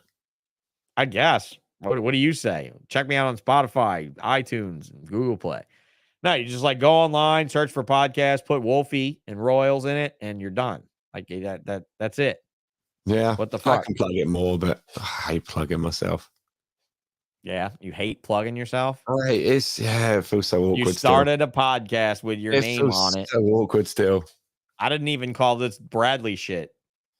This is Woolfie's Royals podcast we're looking at up here. I mean, notice that I went through my time and I actually made it a fucking a thing on StreamYard where either one of our cameras would not cover up our logos.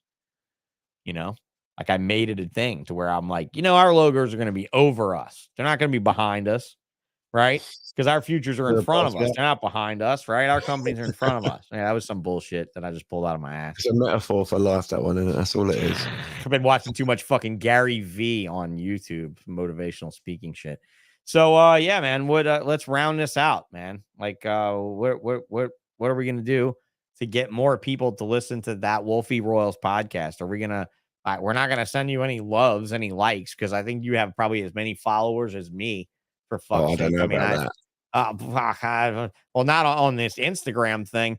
I've got a little more. I've got 582. I've got you beat a little bit. You got 554, but I don't know how much I can help you. Unfollow Sean. Follow me. Get rid of his followers. Just follow my one. Don't worry about Sean's.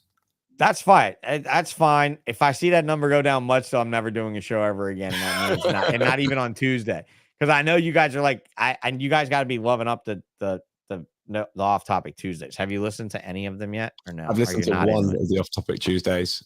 What was that, Nick? It was the first one. So Mutton? It was on the very first. The first one. Yep, Nick Mutton. And Mike Stefani was this Tuesday. You could still listen to it live on YouTube. Well, not live on YouTube, pre-recorded live on YouTube. You can listen to it there on YouTube, along with the live chat replaying through as you watch. If you're watching it on a desktop, I don't even know how that works on a phone. But if you're watching it if you're waiting to listen to it on audio, it's going to start coming out 1 week after the video. So the video will soak for a week, then the audio will come up on the next one. So like today, I'm doing a reptile show tonight, as we've deciphered. When I get home tonight, I'll upload the Marshall and the Mark Mandic ones, because I've had trouble with the pre-audio and post-audio on those too, but I'm getting it figured out. You know, it's fine. Yeah, man, I hope to get you on video. Video could be good. It's coming. I'm 90% convinced it's going to go video. So it's just sorting out the finer details and getting it all done. So, come over to StreamYard or EVMux or one of these other ones that's like StreamYard, and make it easy on yourself and just get it done. And then you can just download the audio, and if you really want to go through and do it all or whatever, that's that. What intro? You might not. Did you miss the Savage said intro? Welcome to this one? Bullshit After Dark with your host, Sean Bradley. Is that the one you meant? That's probably the one he meant. Right there. I thought she had a voice for it. And I was just like, hey, will you do this for me real quick so I can use this as a front lead in for the Bullshit podcast? And she's like, yeah, I'll do it. I don't know how good at it I am. And I was like, I've heard your voice plenty. You're good at it. All right, then. Thank you, Woolfie, for doing the show. I hope we can get you and I some more traffic, dude. Let's do some more of these things together. Thanks very much for having me. Thank you very much for having me, inviting me on. It's been an absolute blast. So, yeah. And look, if you want to talk some issues about the UK stuff too, if you ever want to like really get it out and do something impromptu, then I would definitely, want you to hit me up, please. For sure. Yeah, because I'd love to get on and help you fight the good fight, man, because we fought and we haven't won. We're still fighting, right? Yeah. Still fighting. Yeah. All right, bro. Thanks for coming. Thanks Have a very good much. night. Have a good sleep. I'm going to set up for a reptile show. I saw this dude share this fucking link to this podcast before I went to sleep. I was like, holy fuck, is he really awake for the day? Dude, I'm glad I moved it up. 6:30 in the morning. It was 6:30 in the morning. You were awake. You're ready to go. I was getting home. It was 2 hours by then. 1:30 in the morning. I didn't even go to sleep until like 3 or 4. Then I went and shared shit because I was like, well, if he's awake sharing it, well, fuck, I'm going to be awake sharing it too. Meanwhile, all my listeners are in fucking bed. So, all right, guys, that's it for your Friday night on a Friday afternoon. I'm not going to be doing too many more of these because coming up shortly on some After Dark. Actually, you know what? I got hit up this week by somebody that caught a hold of Bullshit hitting Spotify finally after all these years in South Africa. And the dude was like blown away. And, I actually wrote, I don't remember the guy's name. It's long. It's South African. It's South African. It's not South African. It's South African. Right? It's this long, but no, it's not that long, but you know what I mean. So I know to call him Brew, not Bro. Yeah, that's pretty much all I know. That's all I know of Zudiverga is that the Rand and dude, my number one crypto show that I follow is actually all South Africans.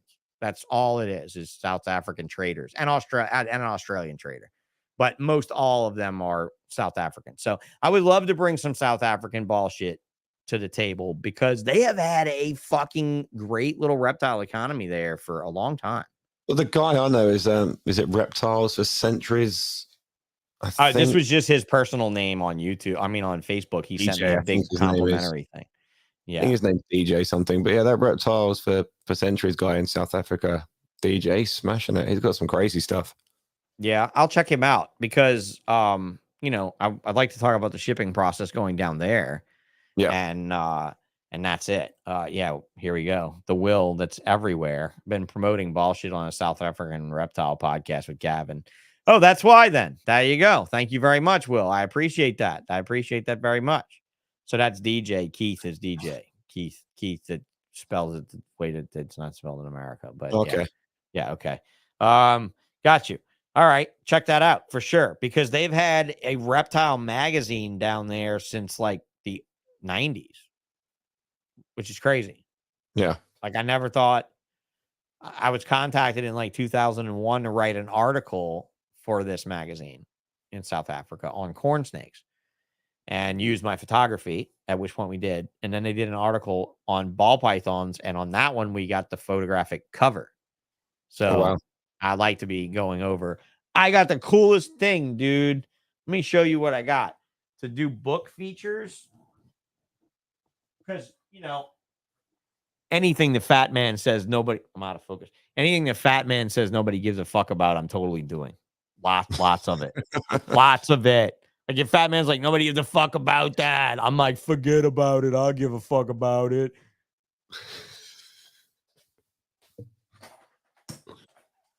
I'm the whore of thin ideas. So, dude, I found this light online, right? It's on a boom. It puts on your desk. It mounts on your desk. But check it out. Okay. It holds a fucking phone, and it's got a light ring that the phone camera lines up with that you can swivel from underneath without touching the lens, right? Or whatever. So where I can put a table in here and actually have the phone as a separate host, basically, or separate guest on the podcast. That's clever. And have a really well lit book where you can read the writing with on the screen if you wanted to make out the writing on the fucking book without me just narrating it. And we can go over some book stuff because having people like Nick Mutton on this show is awesome, but having no light or no way to show off their book material kind of sucks. So I thought this was kind of another cool little add on to the Ballsh podcast desk, you know, because we've had several authors on the show.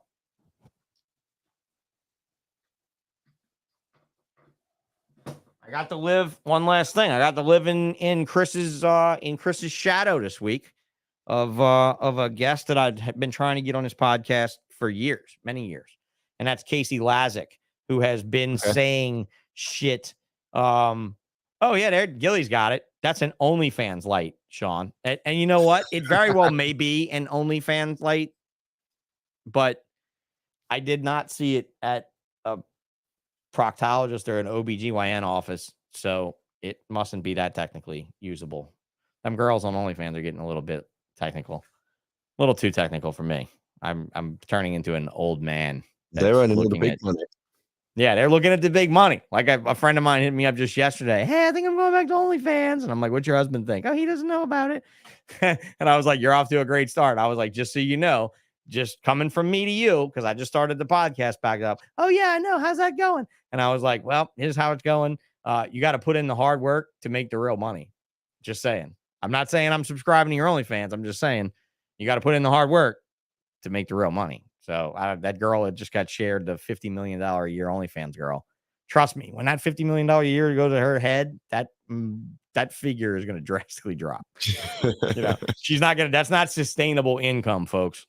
That's not what you call sustainable income. It's either when you get tired or when you turn 37, probably 48 now. Point, is it?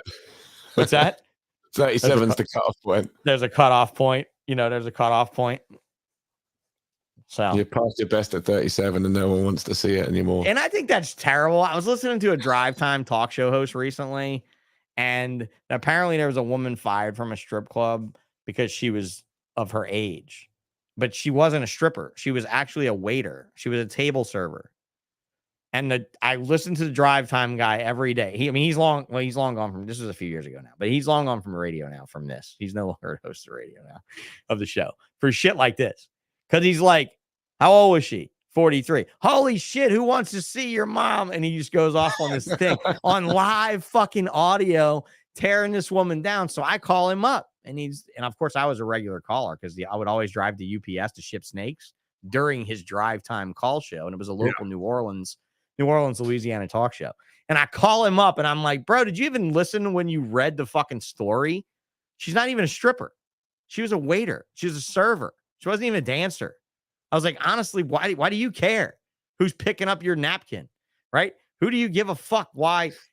And I don't know. But this Gillian chick, this is the chick who's done a lot of work for US Ark, and she's done a lot of shit. And I'm going to tell you right now that this particular person is actually like trying to lead the march in women and reptiles. Like she's really trying to make this women and reptiles thing a real thing. So I don't know. That's been being tried for a while. I hope it. What's the scene for women and reptiles like in the US at the moment? It's fair. Okay, so like, let's talk about this for a second. This is juicy. This could be the juice that the other fucking 9 people that were here earlier left and are being like, fuck, man, I didn't realize they got to the juice.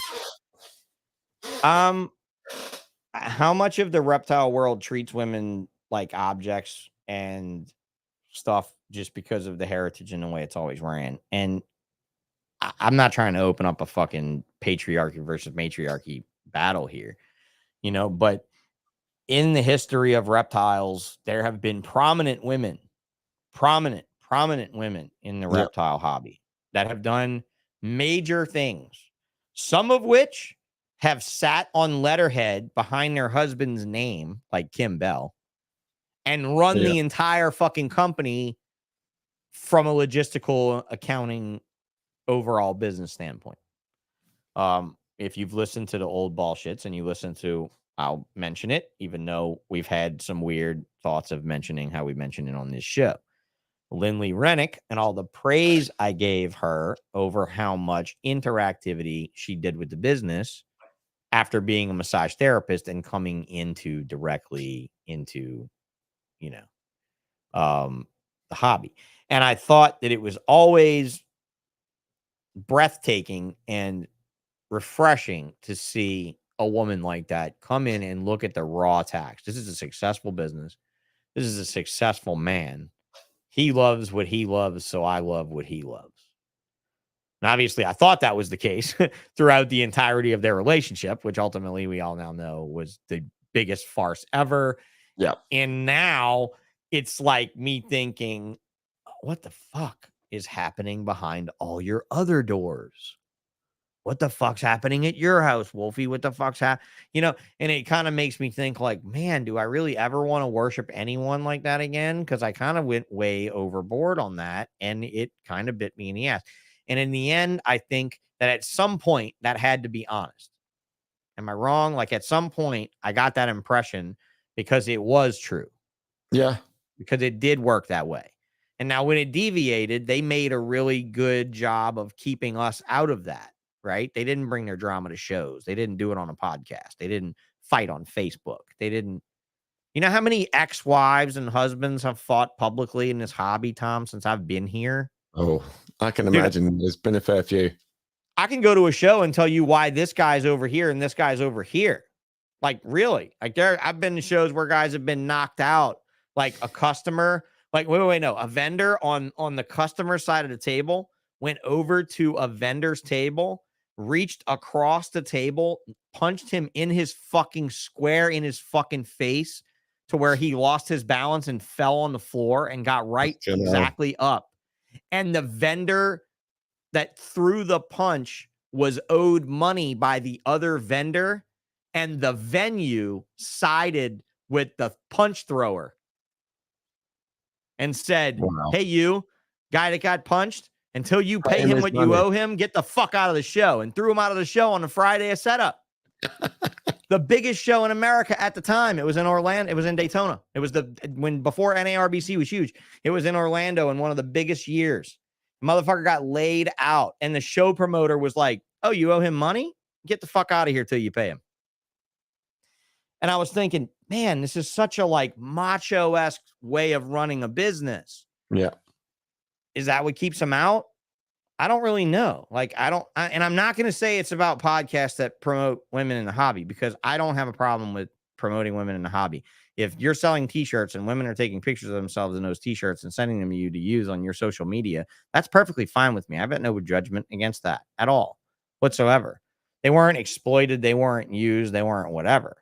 Now, there's been times when I've heard of a breeder like not selling a snake to someone unless they did something. Or, I mean, hell, there was a woman that was trading snakes for nudes of herself, and the guy's girlfriend getting them found out and posted all of her nudes in the ball python forums. Oof. For everyone to see. Yeah. And it's almost, and at that point, she was almost like, any publicity is good publicity. I mean, she's a middle-aged woman who's, I believe, either a dancer or a retired dancer in Las Vegas, I believe, and she's great looking. So there's nothing wrong with it, I don't guess. But at what point do you think, where's the UK? Okay, it's because I can't really answer that question. Very much male dominated, sort of male. It still very is a male dominated hobby. There are female keepers, female breeders that are leagues above what some of the men are doing, but don't get the recognition and the credit they deserve because of their gender. Because of gender, which I think is insane. I mean, I followed quite a few women in the UK, mostly that did lizards. Yeah. Monitors and chameleons and things. Sure. And things that require a little bit more attention to. But to that avail, I've hired men and women to work in my employ. Okay. In snakes and in aquarium stuff. Hands down, a woman for a long-term employee for a reptile facility. Hands down. After 22 years, well, conservatively 19 years of employing people in the reptile trade, I can honestly say women have done better work unilaterally for me, more consistently for me, period. I don't know. I'm sure plenty of guys, if there was guys in here that run bigger facilities, can understand what I mean by the fact that when you train a guy, after 3 months, muscle memory is in, and there is no longer attention to detail, in my experience.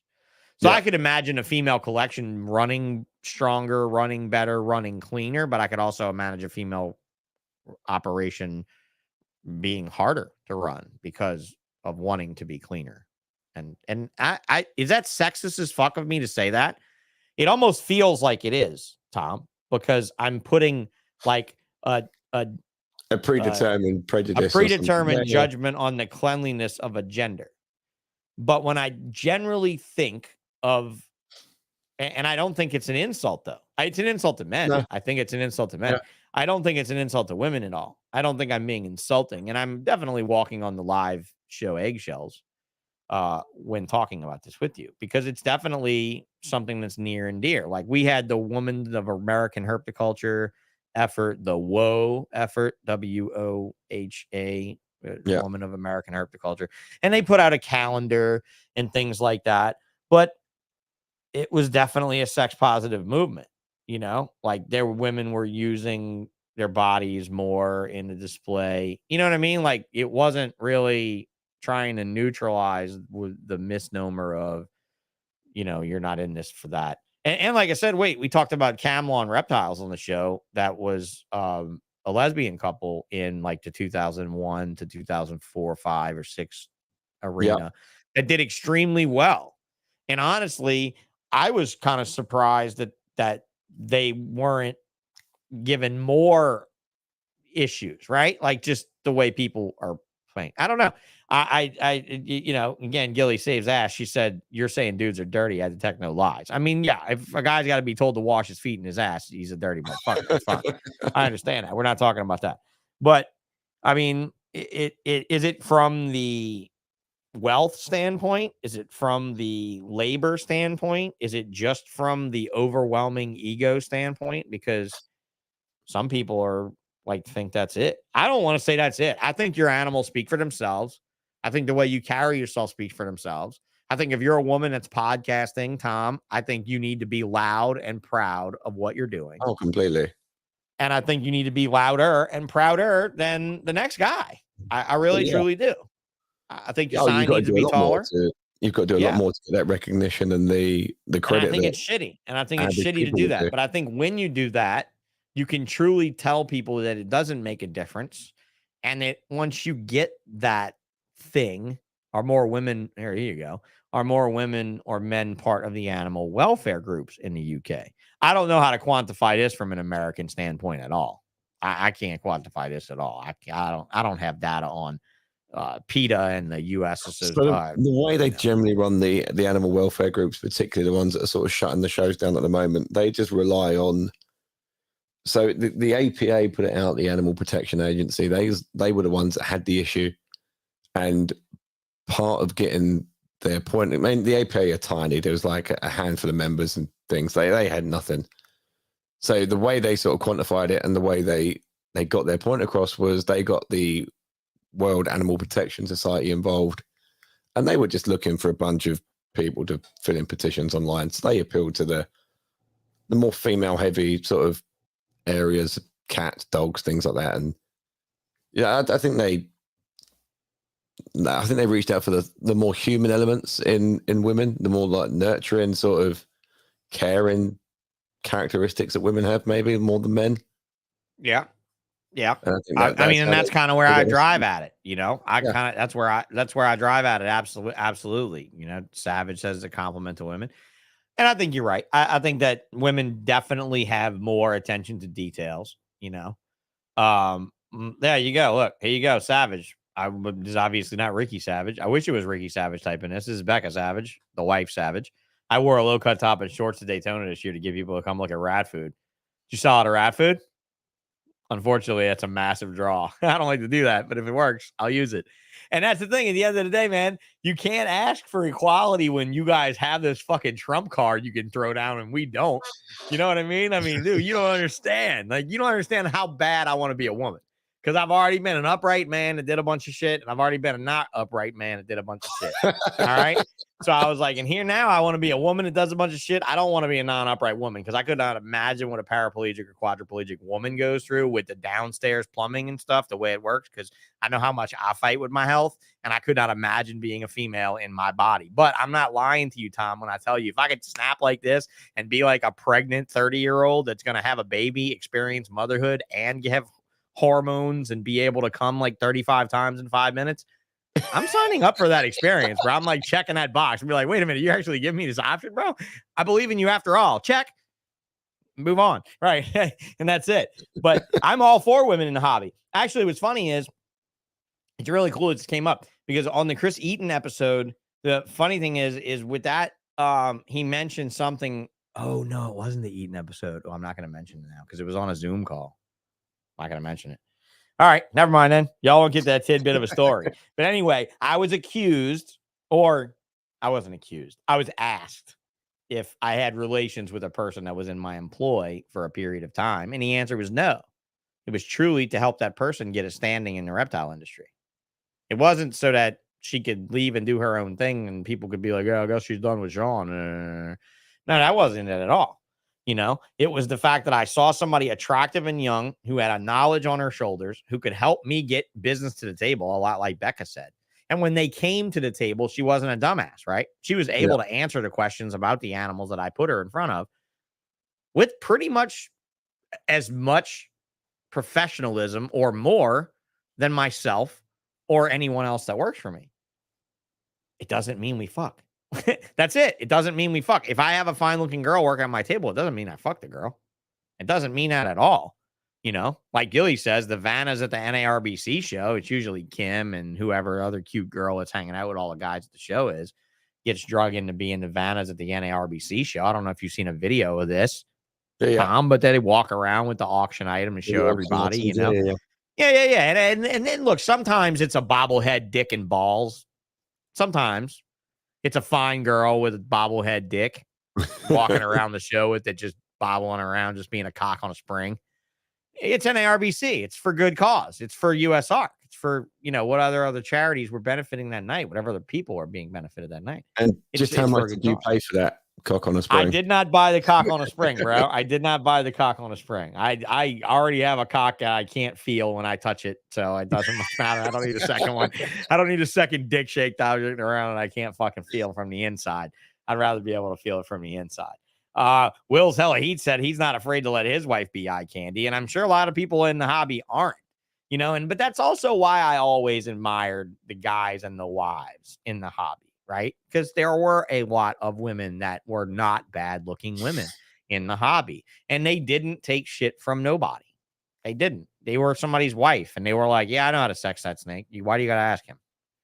Right? Like, you got to step up, and you got to be like, you got to tell people, right? That's it. You got to tell people. Too much gilly, but a lot of dick-shaped soap at the last auctions. Yeah, somebody apparently got a soap mold for dicks, and now they're making dick-shaped soap for the NAR. Next, it'll be dick-shaped Jello shots, and that'll probably be, hopefully it's Kim Bell making the dick-shaped Jello shots, because Kim Bell makes the absolute most bomb-ass Jello shots of anybody. You ask, how do you make bomb Jello shots? This woman soaks fruit in liquor and then puts the fruit in the Jello shot with liquor in the Jello shot. So, dude, you need to let us know for sure what auction you're coming to, so I can be sure that some of these gems are there for you. Because you're going to come to one of these auctions, you're going to go to Arlington, and it's going to be a letdown. You're going to be like, man, I should have went to Tinley where all the dicks are. Although Arlington does have this air rifle that's coming up, guys. Yeah, I just point that out to you. This fucking badass air rifle that Earl Jones and Ton Jones. How do they have the last name? How did they have the last name that's the same? That's so confusing. And they're such good friends. Are they really related? I don't know. Maybe they are. Well, look, connect. Stop making podcasts just where you can drive. I want to see you interviewing Americans and Australians and Russians. It's coming. I say with the Peter. Not Peter. Year, Peter gets enough of that shit. I will try and go 2 shows a month, and one of them will be a live. Okay. And that will be more international guests, I think. I think that's the plan anyway. I'm going to try and keep the recorded sort of annual main podcast guest to be the UK breeder, and I think the live is going to go to international and just any other general reptile or ball related stuff. That's great, dude. It's good to have that voice, and that will help you get things done. It will. Yeah. And you can put that microphone on and bring awareness to people. So. All right, well, let's plug the fuck out of all this dude's stuff again. All right, let's do it again because he's putting the work in. That Woolfie Royals podcast, you can listen to it Spotify, Apple, Amazon, Google, wherever Libsyn syndicates, which is pretty much fucking everywhere. You can also support his Woolfie Royals business if you're in the UK, or possibly buy from him if he's shipping snakes over here. I'm shipping to the US very, very soon. The US very soon. You can go check out Woolfie Royals on MORPH Market. You can also hit him Instagram.com/Woolfie with 2 O's, WOOLFIE Royals on Instagram. And it has the link to his morphmarket.com site if you want to go check him out. Tom, thanks a lot, dude. This is good. One more thing to plug. If you do want to buy animals in the UK and you want to ship them to the States, email me reptiles.shipping.usa@gmail.com and we'll get that sorted out as well. Sounds good. I wish I was producing snakes like I used to, dude. I'd be working with you very, very, very often, shipping stuff over there. Get those puzzles hatched again, Sean, and I'm sure you'll send some over. I got 1 clutch, 8 eggs. Pastel spot nose puzzle to fire Enchi het. It's whatever. It is what it is. It ain't nothing like these gems that are cranked out by all the guys I sold them to. So, but hey, you know what? I did not have the ability to carry that further. I did not have that ability. So it was good that it went to people that did. All right, bro. I'm going to set up for a reptile show. You're going to bed. I'm going to bed. Absolutely. Yeah, but you don't work on Saturdays, or you do? I'm not working this Saturday, so no, I'm fine. Sleep in the morning, brother. Thank you a lot for doing that. There's no such thing as a sleep in with a 3-month-old. Yes, indeed. Hang tight for just a minute while I round it out. All right. Don't leave just yet. Yeah, of course, man. All right, bro. Thanks a lot. Thanks for having me. Indeed. All right, guys. Well, that was it from over the pond at nighttime, in the daytime over here. So I probably won't be doing this again anytime soon. The next time will be a nighttime show.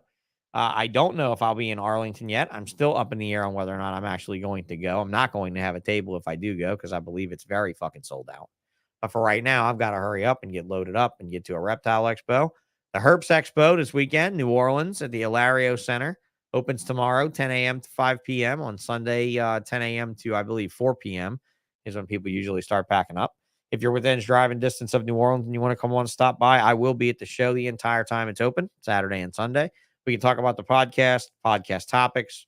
You can bitch me out for talking about myself too much or tell me to talk about myself more. I'm not really sure. I like the feedback and I do listen to the feedback. It's not the old Sean. It's the new shit. So thanks a lot, guys, for all that you've been doing.